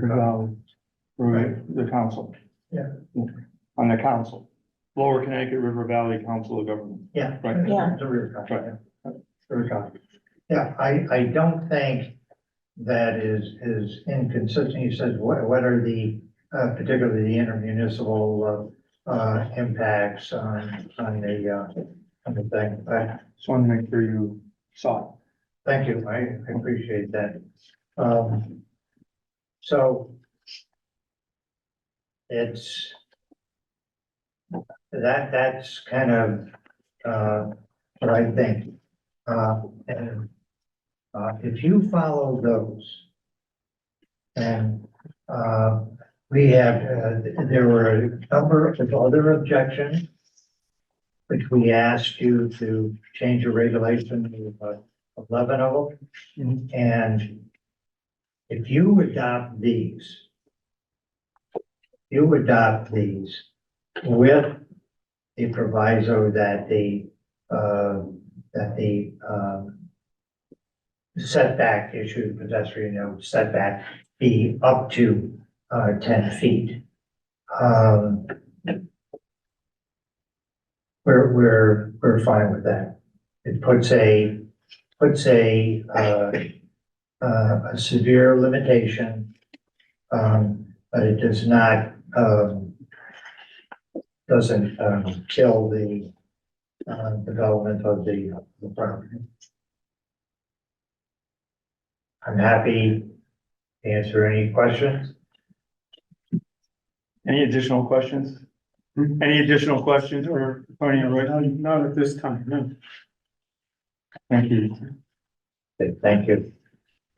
Thank you, So- Stephen. In the public hearing then, what we've heard tonight and considered, my inclination is to adopt the mathematically consistent street frontage of 225 feet to go with the 400-foot lot depth from the street line on two 400-foot edges or property lines, because 225 times 400 is 90,000. And the 90,000 minimum lot size should be kept. By reducing the street frontage line to 225, it's mathematically consistent. Mhm. And I also agree with what others have said, including Mr. Royston, that no new additional curb cuts in number should be made clear that it's not just no new curb cuts, it's existing curb cuts. Here's a question. Can the existing curb cuts stay in place and not, let's say, if they stay in place, then you can't add another one. So if you say that there would be no increase in the number of curb cuts, then the existing curb cuts can be relocated, Right, right? That's just to make it clear. Mhm. So no additional curb cuts in number. Is what we're shooting for. All right, so with those two changes to the proposed text of October 23rd, 2023, that the commission has put forward, I think that pretty much wraps it up for me, that it's consistent with the plan of conservation and development. And policy number three, under transportation and infrastructure, 3F, review regulations to ensure that new development prioritizes non-motorized and pedestrian circulation and connection to surrounding neighborhoods. And that with the existing pedestrian node concept, sidewalks, walkways to a functioning doorway, that our proposed text prioritizes pedestrians and lessens congestion in the streets simultaneously. With that, with those proposed changes, yes, Before, you're gonna make a motion? Were you moving towards a motion? Yeah. Because, we still have, and see if anybody else would like to oh, yeah, speak, yeah. both online and in person. Attorney Weston. Yes, I only would like to add that, again, the Board of Selectmen have requested that you continue the public hearing so that they would be able to make comments and have a better understanding of what your thinking is. That's in their, We have their, in their letter, and I would request that you do that because they have a town-wide responsibility, including for the economic health for the community. And I think that's a real factor here, and I think you ought to hear from them, give them the opportunity to make comment. thank you. Is there anyone else present that would like to speak on behalf of the text amendment or against? Is there anyone online that would like to speak regarding this text amendment? Raise your hand.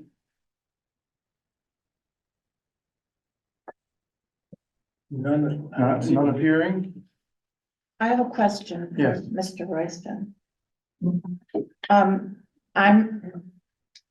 You talked about the reduced setback of up to 10 feet in the pedestrian node. Is that what you were requesting? Yes, that Mr. Friedman's interpretation of that regulation is that if you're gonna reduce it, the building has to be exactly 10 feet. I don't think that is a correct interpretation, but I think you should inquire of your counsel. And if that, he said, oh, that's what it says, then I think you ought to change it to up to 10 feet. That's what the planning commission wants you to maintain as your description. In their letter, on the last page, I see that. up to 10 feet. In the future, yes. Reduce setback of up to 10 feet in the pedestrian. Note. Right. Say for the Well, reduction right, of and it that. starts out with in a future regulation amendment, not this one. Not this one. So I understand where he's coming from. And my contention is that our experience and the actualization of the regulation interpreted as in the pedestrian node, the commission may allow or require that street setback to be 10 feet. It's 10 feet, not between 10 feet and the other setback that otherwise would apply in the district. In the B4, that would be 50 feet. The object, as I recall, when Christine Nelson was town planner, was to create a pedestrian node where people would be close to the buildings, a la Route 154 Main Street. Mhm. And for example, in Madison, when you walk along Route 1, you're close to the buildings, and the buildings should be 10 feet off, not more than 10 feet away. And if it's reduced from 50 feet to 30 feet, that's not meeting the intent of the pedestrian node. Is the commission prepared to close public hearing tonight? Yes, with regard to the changes that I cited, reduce the street line to 225 from 350, and no additional curb cuts in number. Otherwise, the rest of the proposed text is adoptable in my judgment. And then I will make a motion to close the public hearing on this matter. The zoning text change application. Wait, I ask you a question before you do that. Yeah. We close the public hearing, you still have the ability and the opportunity to make some alterations to the text. We, I'll some recommendations from the. we can deliberate on our own timetable. There's no drop dead date. And, we cannot accept anything new in terms of information, except where it comes through staff, Attorney Matt Willis, or consulting attorney, or zoning enforcement officer, or maybe Jeff Jacobson. Those are three examples I can think of right now. But otherwise, new information is not permitted. and we also, if we close the public hearing, then we can't honor the selectmen's request. Is that correct? The selectmen's request was to, No, we cannot, still on extend the Recommend that public the public hearing. hearing reference about the Because the extended. Board of Selectmen would like the opportunity to be further educated by the zoning commission on its deliberations to date. We can close the public hearing and still educate them on our deliberations. Right. Right, but that's not what he's asking. He's asking us to So I'll make a motion, extend. I'll make a motion to close the public hearing on the petition to amend the zoning regulation, section 53, drive-through windows for financial institutions, pharmacies, indoor restaurants, or other food and beverage establishments. Second. Seconded by Mark Calderola. Oh, that's okay. Sorry. Sorry. Any discussion? Thank you for seconding. You're welcome. Any discussion? Take a vote. All those in favor, signify by saying aye. Aye. Opposed? Nay, Abstentions? Passes 4-1. John Henry, Laura Gray, Mark Calderola, Bob Friedman, Right. Jerry Lewis, nay. that is correct. All right, good. So is the commission also prepared to deliberate on this evening, or would they like more time? I'm not prepared to, I would like to, What did you say? I am not prepared to vote on this. I'm not either. I would like to formalize the wording of my rationalizations in the deliberations including all references to what was in the public hearing. And as such, be able to explain the deliberations to the Board of Selectmen to meet the wording of their request, to fill them in on deliberations. But you've closed the public hearing, and at this Yeah, point, you to closed go the talk to public the Board of Selectmen or another agency, they're not staff. So We could, well, You read that, I read that. it said, Yes. and you The wanted Board to of close, Selectmen they would asked like us the to keep it open. opportunity to be further educated by the zoning commission on its deliberations. So we closed the public hearing, and now is the opportunity from this point forward to deliberate. And we can inform the Board of Selectmen on our deliberations. not in It really person. was. Right. Not in And person, then, but and we deliberate based on what was submitted in the public hearing.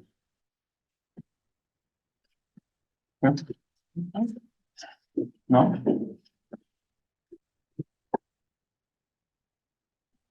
Right? And So then, you're gonna deliberate and just report to the Board of Selectmen the result of the deliberation. well, I'm trying to fulfill the Request written in the memo. the terms of their request. And That's not what they requested though. They asked us to extend the public hearing, but it's closed now, so let's Well, right, move that's ahead. Well, so So you're we'll asking, continue to our next regularly scheduled January 3rd meeting. yes, For for deliberation deliberation. and potential decision, And potential decision on this text amendment, right? okay, okay? Thank you. So the one thing is that you're not gonna be able to take any input in from the Board of Select, That's that you're That's correct. aware. That's correct.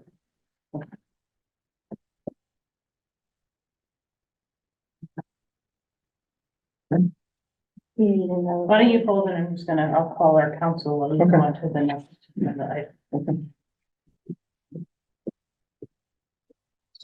hold the vote.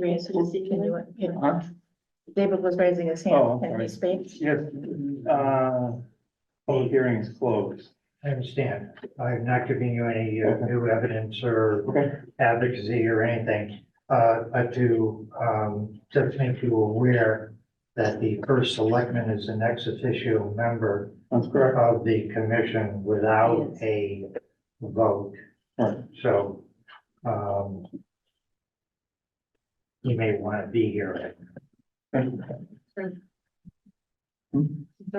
Oh, no, I thought you. Oh, I didn't know what Attorney Brisson He was was- talking about now that the public hearing's closed. He was, closed, yeah. he was advised that the public hearing was closed, he understood that, it wasn't make a statement, he simply stated that the, first selectman was an ex officio member, non-voting member. Which we understand. Moving forward into, section 5, public hearings, You gotta continue the deliberations and the motion. so we have You to wanna make, go ahead, Eric. I'll make a motion that we continue, our deliberations to our next meeting, Wednesday, January 3rd. Are we gonna do it then? 2024, yes. 2024, Town Hall, first floor, conference room, 302 Main Street, Old Saybrook. I don't know if it's supposed to. Well, we'll say it is, and then I can't say it is. No, Hold on a second. Town hall, first floor. It is, but yeah, Well, it is first Yeah. floor, Yeah. okay, just check. I'll second it. okay. All in favor? Any discussion? Hearing any, take a vote. All those in favor, signal by saying aye. Aye. Opposed? Aye, okay, sorry. Opposed, extensions, passes 5-0. Thank you. Thank you.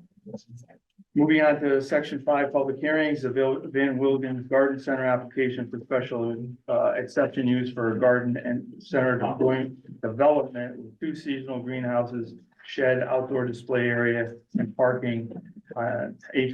18,362 square feet property at 1560 Boston Post Road, map 26, lot 30, Gateway Business B4 District Coastal Area Management Zone, at the request of the applicant, is to, not open the public hearing until our January 17th, 2024. So I can get advice if we need it now. Okay, Available. all right, go We, ahead. I don't want the applicant or the. Okay.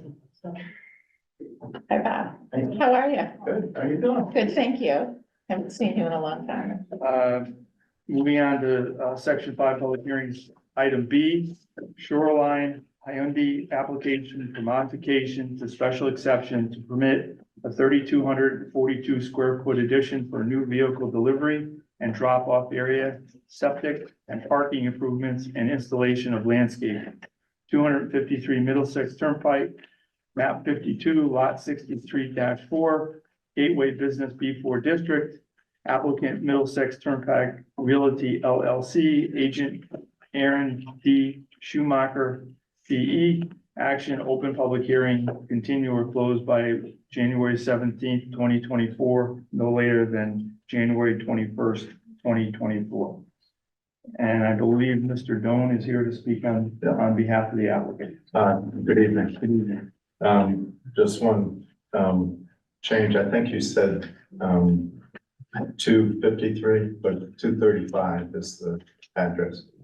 You're right, I read it wrong, sorry, That's all right. 235. No problem. Do you want to read the, next one also? Because, a lot of my presentation involves both the Shoreline Hyundai and the Shoreline Chrysler Dodge Jeep Ram. You'd like to combine the two? I would like to combine the two. Yeah. There's some individual comments that I'll make on each one. We have the architects for each one. They're two separate architects, same company, two separate architects. Okay, And I have, I think I do anyway, Aaron Schumacher, who is my employee, submitted the applications and he's on Zoom okay. also. So for the record, I'll read in, Yeah, item C, which is for the other property. yes, Okay. thank you very much. Shoreline Chrysler Dodge Jeep Ram application for modifications to special exception to permit a 3,723 square foot addition for a new vehicle delivery and drop off area, septic and parking improvements and installation of landscaping at 255 Middlesex Turnpike, map 52, lot 63-2, Gateway Business B4 District. Applicant Middlesex Turnpike Realty LLC, agent Aaron D. Schumacher, PE. Open public hearing, continue or close by January 17th, 2024, no later than January 21st of 2024. Mr. Doan. Thank you very much. For the record, I'm Bob Dillon, professional engineer and licensed land surveyor. And I'm here on behalf of the owners of Middlesex Turnpike Realty LLC for 235 and 255 Middlesex Turnpike. The property itself is a condominium association, and there's 5 limited common areas on the site.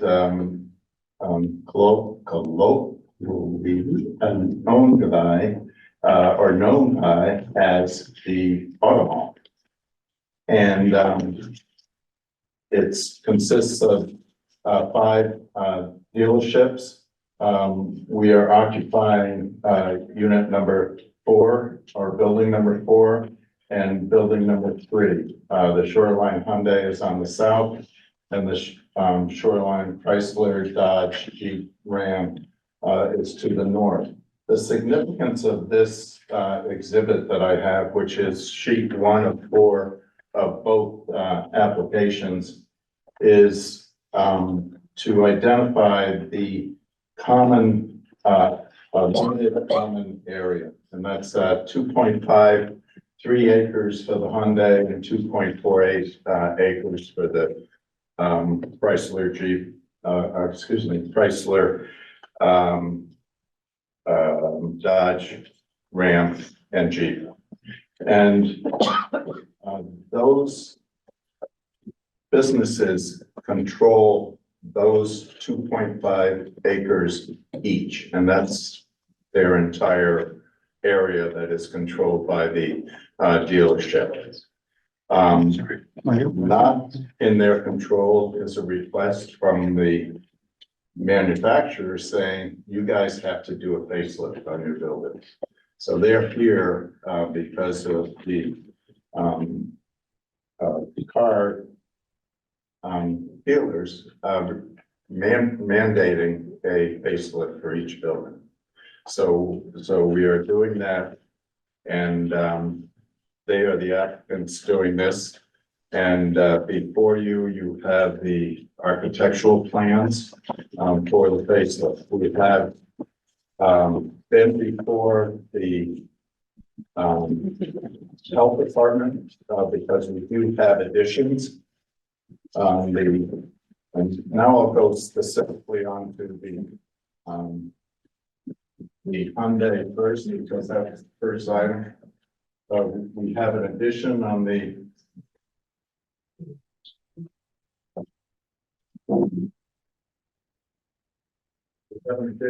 south side, north side. We have two additions. We're taking down the overhangs and adding onto the buildings with the shaded areas that are shown on the plan. Because we are increasing the footprint, we had to present the plans to the health district for B100A analysis. We had to design a code compliant sanitary system. We have those approvals for both the Chrysler and the Hyundai, and those are a matter of record. We've taken these plans with the landscaping that's shown, both of them, to the architectural review board, and as a matter of record, we have approval from the architectural review board for both Hyundai and Chrysler. The Hyundai was approved as presented, so the architectural plans for the Hyundai have a revision date of 9/11/23 in the right-hand corner. And with me on Zoom, Chris Free from Cityscape Architects, and he will walk us through the architectural plans, which I think you have in your set, the 11x17. So Chris, are you still on? I just was just promoted to a presenter. Thank you for that. Can you hear me okay? Yes. Okay. Yes, so my name is Chris Free. Last name is Free. Audio cut out for a moment while I was converting to presenter here. I'm with Cityscape Architects, and I'm presenting the Hyundai portion of this project. You should have like a 7-sheet architectural set for Hyundai with you, and I can walk through those pages. First page is T-1. This is the cover sheet. It provides a photo of the existing building on the site, as well as a rendering of the proposed design. If we go to sheet A1, the 3 building additions are highlighted, as Bob Doan previously mentioned. And the north side is the enclosed service reception lanes. That portion replaces the open canopy, which will be demolished. Also on the north side is the EV battery storage addition. And then on the south side, there is an enclosed new vehicle delivery. Sheet A2 covers the roof plans, showing both the low roofs and the high roof. Existing rooftop units are on the roof to remain. There will be new rooftop unit screens proposed on the high roof plan to screen those existing rooftop units. Screening to be finished to match the exterior materials. Sheet A3 has exterior building elevations. I believe there may also be a material board for this project in the room for tonight's meeting. I could talk about the east elevation, so the proposed front elevation of the showroom. The exterior walls of the showroom are primarily aluminum curtain wall framing with glass. The main customer entrance is now centered on the front facade. So that's basically a reconfiguration of the floor plan in a sense as well. The main entrance is accentuated by a beveled frame around the door. And the showroom fascia, both the front and sides of the showroom, is composed of a custom composite metal panel design called the Shape Sky panels, which is related to the Hyundai design as a standard brand standard. Metal panel fascia carries through to the new building additions. The building signage is in a new location relative to the existing building sign, but the sign material size has not changed. And lastly, the rear portion of the building is basically existing to remain. On sheet A4, this sheet provides details on the signs and locations, both the sign on the building as well as the existing sign for the shared Automall site. No changes proposed to the existing Automall sign. And sheet A5 sheet shows the rendering at a larger scale. Landscape in coordination with the landscape plans is shown along the front facade. And lastly, just as reference, the site photometric plan. Existing site lighting is not changing for this project. However, there are new exterior soffit lighting as part of the facade. And that's basically the summary. Chris? On, let's see, this is on the site plan. Sheet 3 or 4. Two questions. One says, Hyundai pylon sign, see architectural plans. Do we have that? Do we have that somewhere? There's a Hyundai pylon sign in the architectural plan? I didn't see it. It was removed. Chris? Right. The only signs that we're currently looking at with the proposal now is the building sign on the front facade, front fascia, and the Automall sign, excuse me, for the combined lots, which is existing to remain, no change with that one. So there is no additional pylon sign for Hyundai. There was an additional pre-existing non-conforming sign in the beginning that was removed. On the eastern edge of this landscaped island, there's a hexagonal Hyundai display pad. There's a circle with spikes on it that says Hyundai pylon sign. The new architectural plan. So there is no such. That's been removed. Removed? That's been removed. Oh, okay. Yes. And then with regard to the existing drive on site that services all the various dealerships, what impact, if any, does this landscaping modification have on the existing drive? It does not change the existing drive. Okay, We're landscaping the existing island.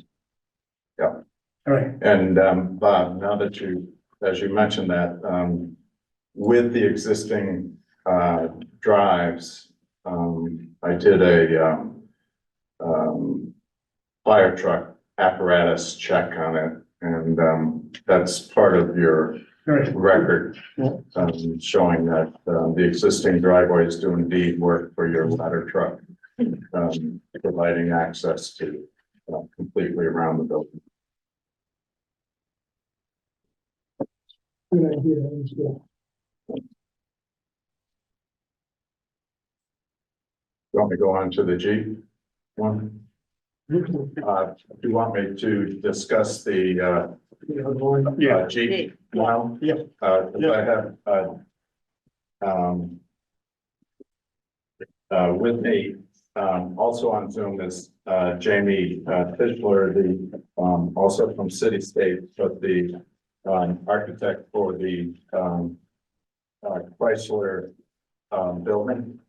And these plans are revised to 11/6/23. When we went before the Architectural Review Board, they requested some modifications to the signs, and those were made. And so Jamie, if you could walk us through your plans. Yes. So the first sheet's Or is she T-1. still- We can't hear you. Is she the architect? Yes. Yeah. Jamie, I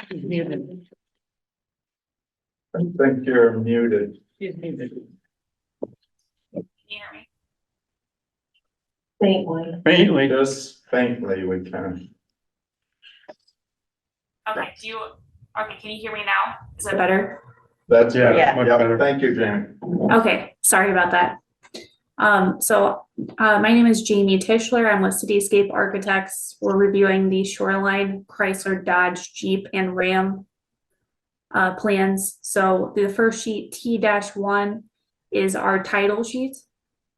So you can see there a photo of the existing building, which has not been renovated since the 80s. And then underneath that, a proposed elevation view, which I'll go through in detail why we're proposing what we're proposing. Next sheet shows the demo elevations. And that was requested by the Architectural Review Board to include those just so they could see heights of existing versus proposed for the facade changes. So the items in red are what's being demolished. Next page, A-1, shows the overall floor plan. The red diagonal hatched areas to the north and to the south are the new building additions. There is on the north side, similar to Hyundai, there's going to be a new drive-through service reception for customers to drop off vehicles for service. And then on the south side, there will be a single bay new vehicle delivery center for customers to pick up new vehicles there. And that is replacing the open canopies that are being demolished on either side, which is currently shown in a dashed line on that same plan. Next sheet's A-2 roof plan. So there are 3 major rooftop units on this building. They are all getting replaced as part of a comprehensive MEP strategy to update the building. And we are also providing rooftop screening, again, finishes to match the exterior proposed finishes. Next sheets, A-3, shows the proposed elevations. So the rear elevation is not changing really, the service side. However, the showrooms, front and side, so the south elevation, east elevation, and north elevation, we are recladding with ACM, aluminum composite material. So the goal of this project is to separate Jeep branding from Chrysler, Dodge, Ram. They initially told the dealers that they wanted everyone to build a separate Jeep dealership, and the dealers fought back on that. So their strategy now is to just divide the building in half, essentially. Jeep will have its own service staff, its own sales staff, its own managers, and on the inside, it will have its own interior finishes and branding. So next sheet, A-4, you can see that the Jeep has a distinct finish from Chrysler, Dodge, Ram, as well as its own signage. It has that dark gray and bamboo looking ACM, which matches the service entry facade. You'll see that based on these elevations, there are a total of really 2 signage areas being proposed on the building now.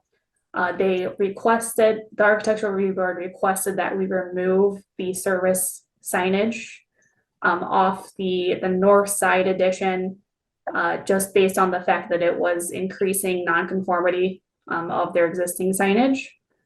So that is why we only have 2 sign areas on the front facade now.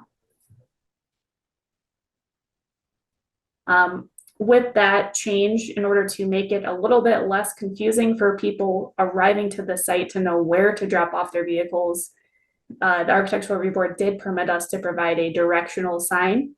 So sheet A-5, detail at the top, detail number 5, there is a new directional sign we're proposing that is less than 4 square feet.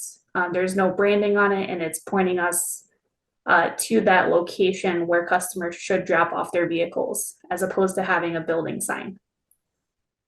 And then similar to the Hyundai plans, you'll see the auto mall sign at the very front entrance of all 5 dealerships. That is existing to remain.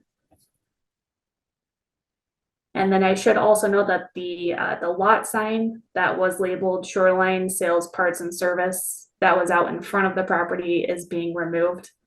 It is non-conforming. The next sheet, A-6 just shows the 4 signs and their colors and their total areas going on the building. And then the last sheet, L-1, is photometrics. Similar to Hyundai's site, all of the lighting poles are existing to remain.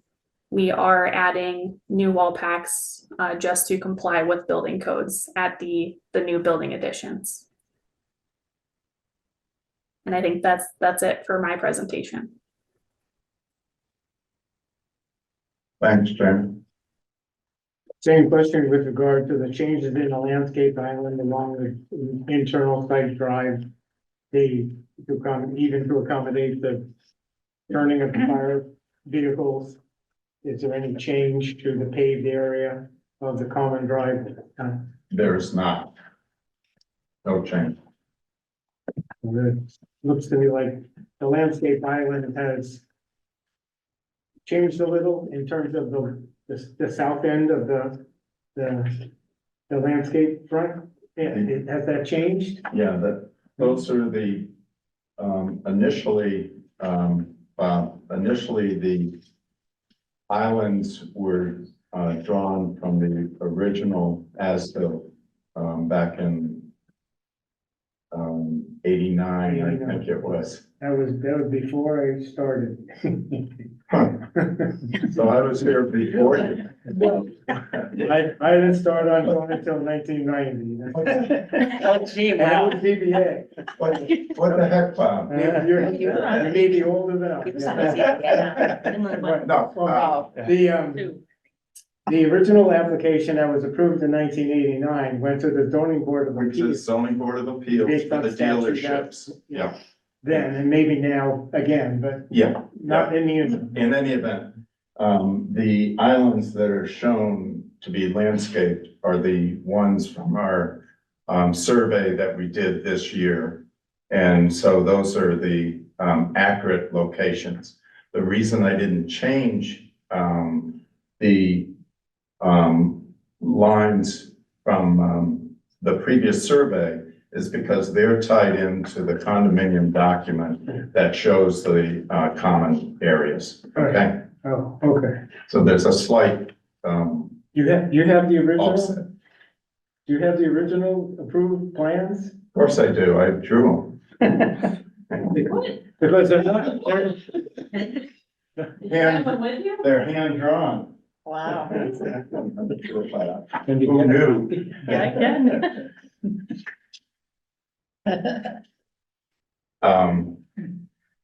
A reduced copy. Wow. Oh, that's a faded one. Oh, that's. Okay. Oh, man, I hope I left a mention. Now that I said that I have them.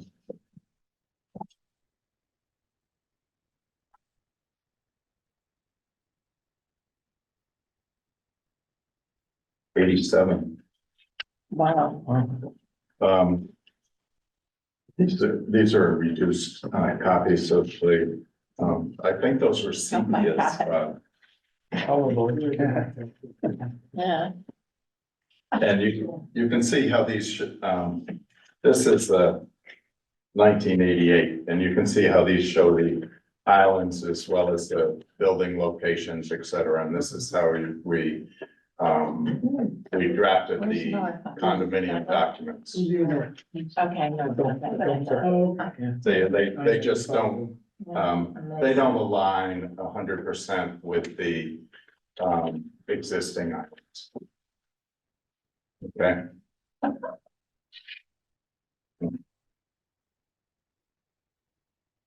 And I commented, incidentally, we do have, Town parking spaces. I know he is. And, Looking at the iron. yes. We did get, from the planning commission, we got a recommended, approval, because they, both sites are, the activity is consistent with the town plan of conservation and development. Right.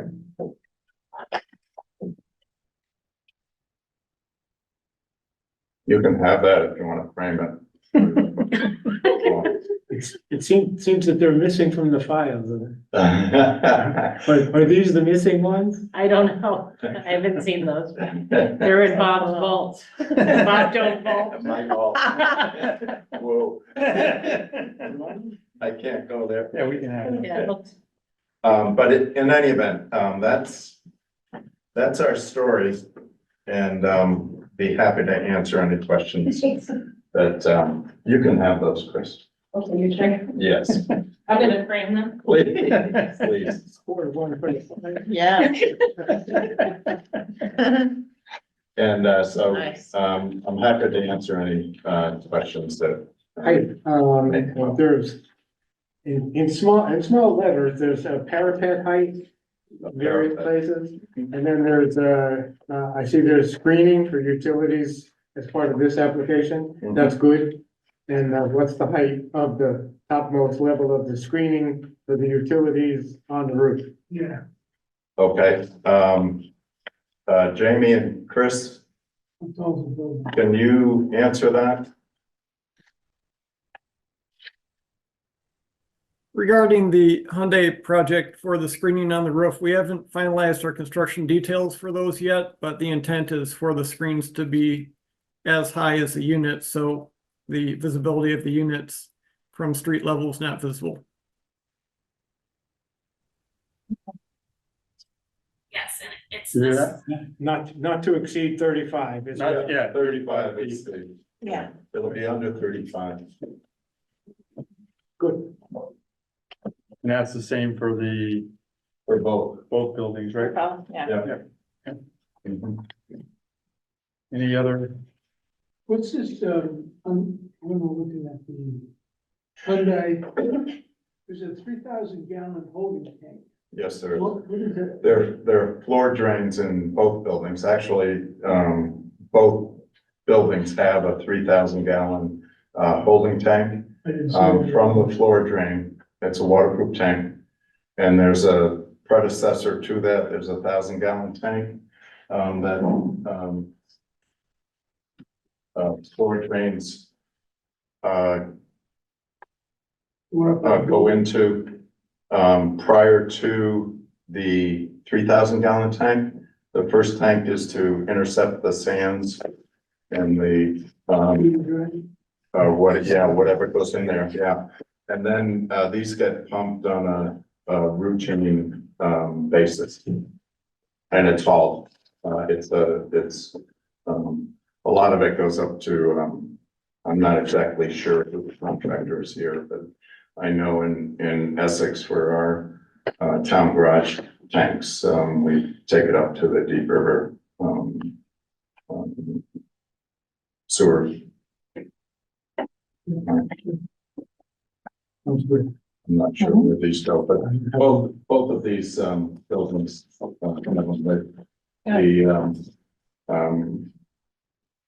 Chrysler is off to the side. Any other questions? No? Okay, not hearing any. Is there anybody, there's nobody in the audience or there is, that would like to speak on behalf of the applicant, either for or against? No comment? Thank you. Anyone online wishing to speak in opposition or for the applicant? Not seeing any. I'll move to close the public hearing. Second. Seconded by Jerry Lewis. Any discussion? Hearing any, go to vote. All those in favor, signal by saying aye. Aye. Opposed, abstained, passes 5-0-0. Are we prepared to deliberate this evening? Yeah. Yes? Okay, Both public hearings? both public hearings, yeah. Same place. So, We get them together. make a motion to, go ahead, Bob. Make a motion for the two of them together? Yeah. Make a motion to approve the application for modification to the special exception for Shoreline Hyundai and for Shoreline Chrysler Dodge Jeep Ram. They should probably be Because separate. they're. They should probably be separate because they're two separate applications. I think that's. All right, let's do them separate. Sorry. All right, I'll withdraw that. All right. So Make a sometimes motion it's easier to when approve you're talking about the same area. to Shoreline talk about Hyundai them together, application but- for modification to special exception to permit a 3242 square foot addition for new vehicle delivery and drop off, septic and parking improvements and installation of landscaping at 235 Middlesex Turnpike, map 52, lot 63-4. Second. Is there a second? Jerry Lewis, second. Any discussion? I make that motion because as a special exception, it's suitable for this particular property in this particular area of town and the improvements with, especially with regard to landscaping and public health and safety concerns, will make things better. Good. Yes, it will. So you made a motion, I did. Any further discussion? Not hearing any, make a motion to approve the application for Shoreline Hyundai. Second. No, wait, Wait. No, that's you for that. already Bob made the that. motion to approve. You and made the Jerry- I motion, seconded you it, seconded, Just so did. it's a vote. You're the vote. Messed up, sorry. So, all those in favor of the application for Shoreline Hyundai for modification and special exception, signal by saying aye. Aye. Opposed, abstained, passes 5-0-0. Bob, you want to make the motion for the next one? Do it again. All right, I make a motion to approve the Shoreline Chrysler Dodge Jeep Ram application for modification to special exception permit for a 3723 square foot addition to new vehicle delivery and drop off, septic and parking improvements and installation of landscaping at 255 Middlesex Turnpike, map 52, lot 63-2. Second. Seconded by Jerry Lewis. Any further discussion? Not hearing any. All those in favor, signal by saying aye. Aye. Opposed, abstained, passes 5-0-0.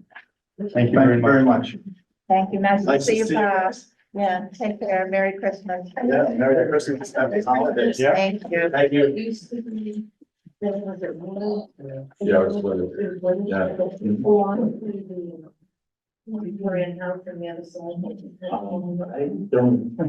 it was, I'm not sure.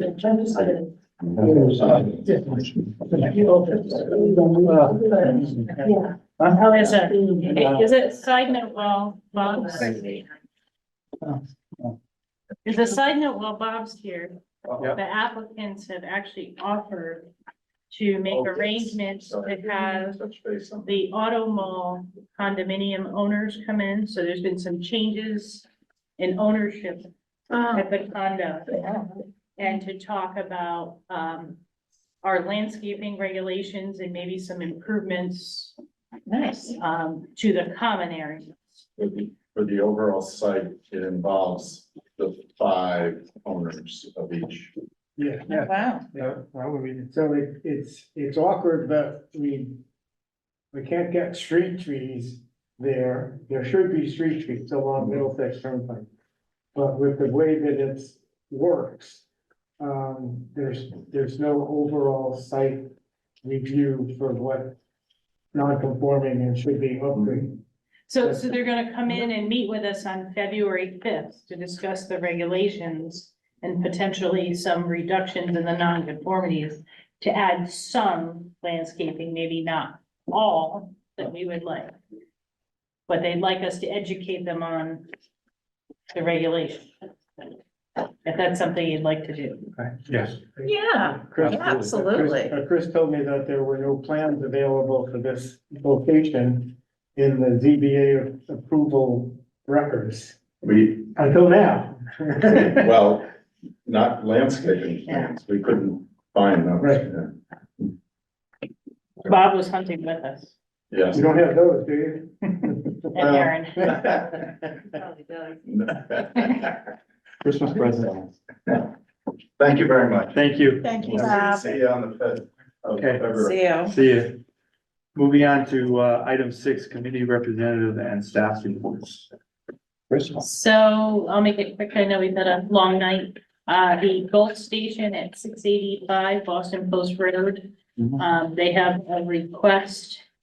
So it's kind of interesting that Gulf just went through a conversion of, from mobile. So this is the former Chucky's. Yep. As we used to call it. And what they've done is they'd like to take, they don't have an E2 survey of the property.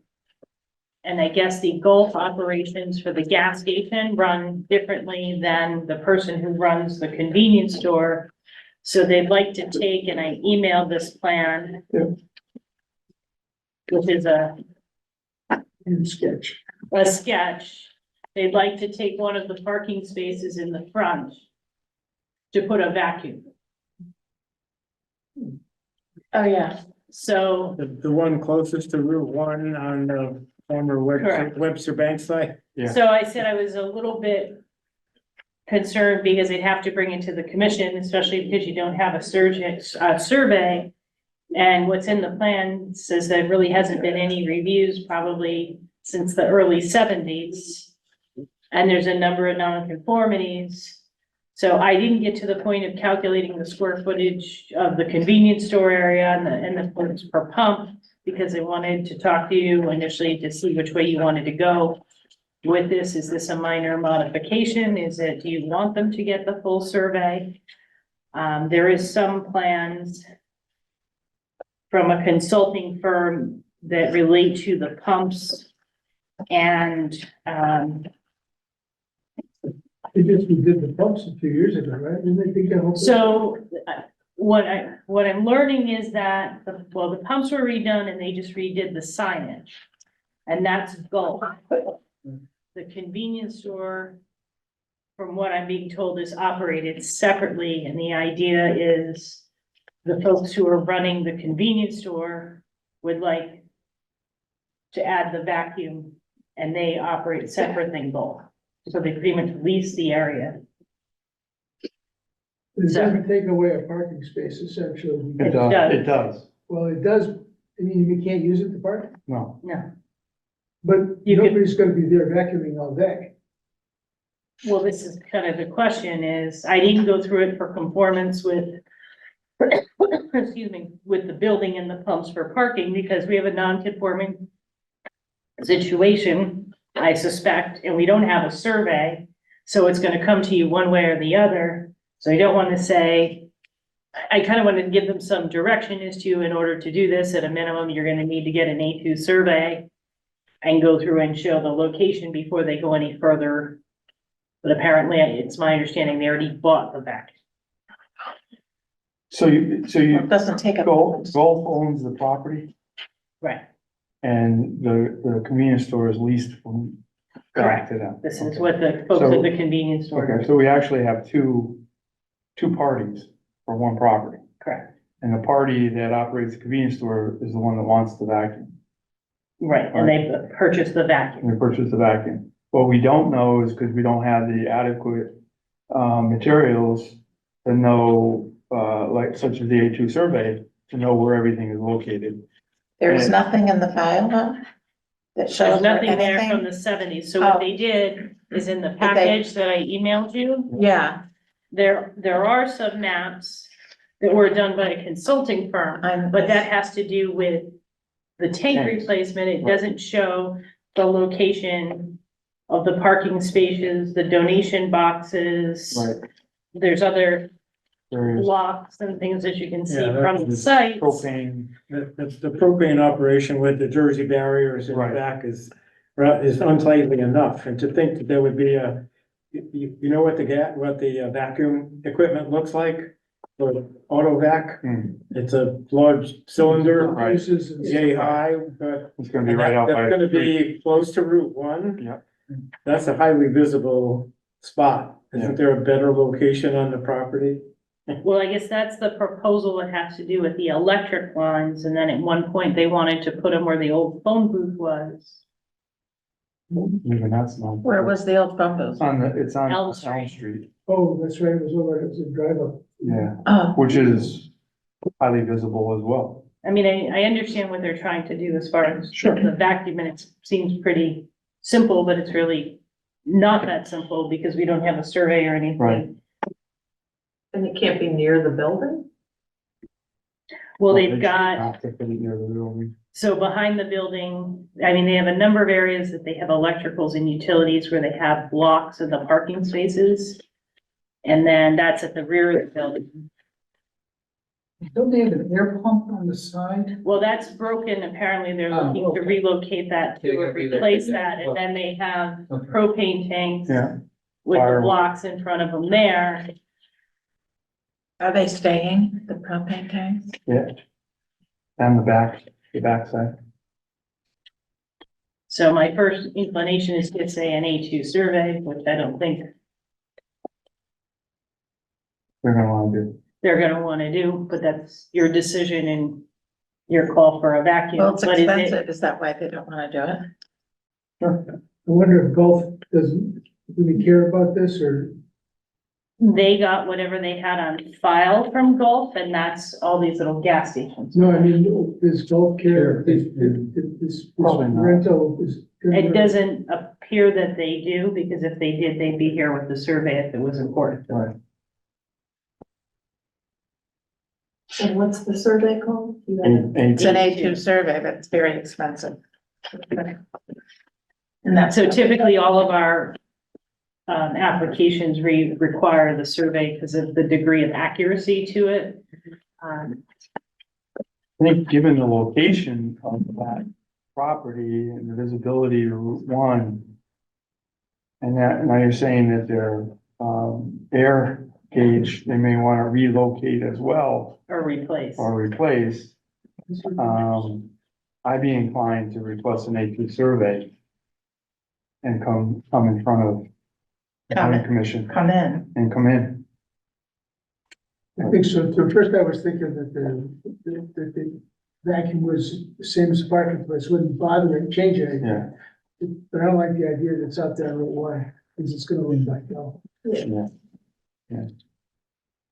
So that was kind of the difficulty with it, is Yeah. it seems like it's something simple, Simple, but but at the same time, it's right up by Route 1, there's a What's lot that big going block on. that's in there? That's where it's that's going. where it would go. What's that? I don't know, they didn't put it there. No, but they are homemade. That's where the location That's is. an awful place for that. Laura, what's your thoughts? I agree. I would want to see it right on Route 1 or Elm Street. So you like an It's sort of- A2 survey. A whole lot to put it. A2 survey and come in front of the zoning commission It's, what? to require an A2 survey. And come in front of- It seems to be a good time to get that we don't have, Yeah, if they wish to make a change. Right. Yes. One of our 7 gas stations, Bob.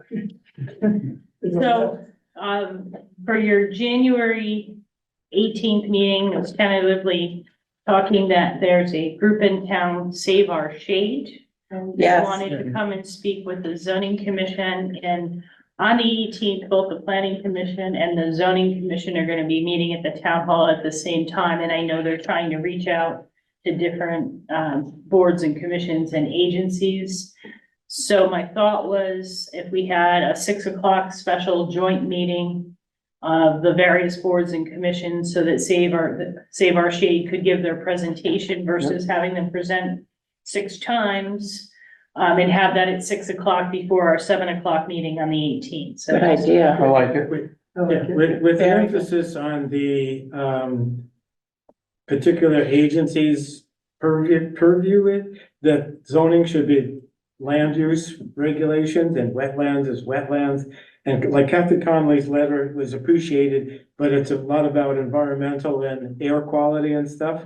And that's public health and safety to a small degree, but that's the tree situation. Yeah, I know it's got all the environmental tree benefits, but as for land use, let's. Well, they want to come and explain who they are and what they do. Yeah. But keep it in Well, line, didn't you in read line. their with letter? Yes, I saw the letter. Oh. But keep in mind that the audience is land use regulation. Right. Yeah. Now, we don't need to hear about xylem and phloem and deciduous. So my thought was if they actually wanted to visit with the zoning commission first, but my thought was to invite ARB, the Historic District Commission, the Planning Commission, the Conservation Commission, maybe someone from the Gateway Commission. So that they could explain, I mean, if they're gonna speak, why not have them make Right. it one stop for their roadshow? Right. To explain who they are and what they're doing, but I definitely will tell them, and maybe the Board of Selectmen as well. That would be good. Good. And just as a side note, Bob, I know Bob was talking about ZBA and the motor vehicle Yeah. certificates. They finally ended that this legislative session. So Right. ZBA is out of the certificate of location business right now. That could change in that It's stuff. back to ZBA again? No, it's out. Oh, it's out. There's no more. It's the zoning enforcement officer, somebody. So there was a small number of people who wanted that again, and they It didn't didn't get it. make it through, so it's not, Good. I don't know. What's this? anyway. I think that's it, unless you have something for me. Just, I'll update everyone as a representative of zoning on inland wetlands. I'm sure you're all well aware of the violation that is taking place on 0 Middlesex. We had last Thursday, we had a special meeting. And a week prior to that, we had a site walk. And at last week's meeting, we enacted ordinance 71 for fees. Town has hired a soil scientist who's done a preliminary report. We have authorized them to remove the felled trees and brush that they took down under supervision by the town, which they will pay for. And also do a survey of the property for boundaries, so we know exactly where abutting customers are and what trees may have been on their property that were felled.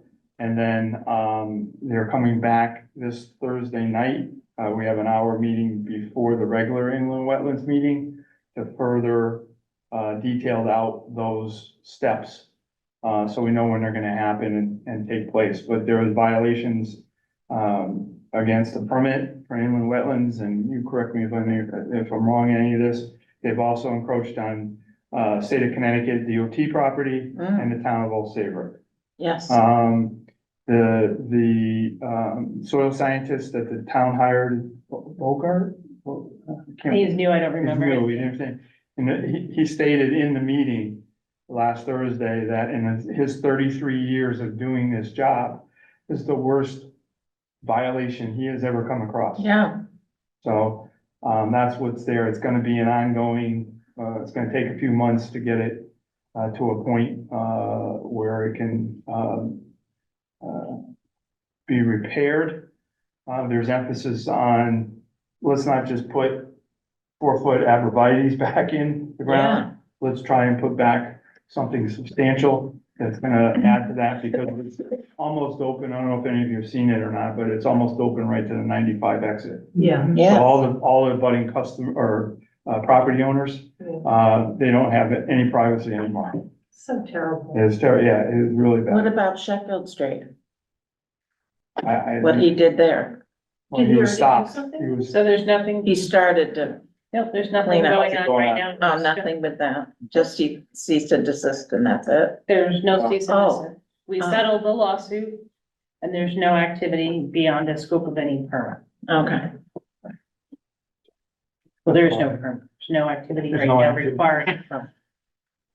But there's measures being taken to secure the property, which I've asked for them to put together in a plan because it's in the Gateway Conservation Zone. Yeah, That's it. okay, motion to adjourn. Other zoning enforcement stuff where, No, she said she was done. across King Street from the diner, it used to be Kevin Wakeham podiatrist, then it was BJM pumps with, So, they took away the mafia blocks and put up something. so that's an They have interesting. feather flags and bright lights. Well, I can go through these with you. So that property that was sold, and the gentleman who put the little lights. Yeah. He sold it to someone else who then put in, it's a roofing business. That they put all the flags up in the front, and I was talked to them since it was a change, in my opinion, I've talked to Joe Wren, who's their engineer, or who was involved. Everybody's done. That they're coming in, actually, they have their survey complete and they're coming in to determine if their construction business right now or roofing business is a change of use from the offices. So I asked them to come in and explain that. They also received cease and desist orders as well as the artesian builders and all of there seems to be some competition between what's going on at the 900 building, that little strip there, and across the street as well as some others. So we sent out about 10 cease and desist orders just in that area right there for illegal signage. God. It's been on my list. It just kind of gets, so finally we took care of those. We've had a number of cease and desist orders with people working beyond the scope of their permits or almost demoing houses when they're asking for additions, so those really take priority versus the sign, so I finally got to get to those, so I haven't heard, they should have gotten them this weekend. And the, single family house, it used to be, what was it, Seascape Gallery, whatever, across from high school, used to have a picket fence. Oh, yeah. It's for sale. It's B3. It was a private residence, which is allowed as of right in B3, but it's been on the market now for a couple of weeks. It's had 700 people looked at the online offering, but they don't have any offers yet. And so that'd be interesting to see what, the real estate sign says commercial. Yeah. So, It is, yeah, we'll see what somebody thinks they can do with a B3 across from the high school. there's people with ideas, so. Not a drive-through, not a, they have, there's some ideas. I gotta be careful. It's a historic house. Staples. Well, it's B3. They're gonna say, why can't we have a drive-through like McDonald's in the B3 across the street? Well, So there's been a lot of ideas. It's a historic house. It is, yeah. it's old, 1840 something. Earlier than that. Sylvester Tucker House. Was there a motion to adjourn? I'm making that. I'll second Jerry Lewis's motion.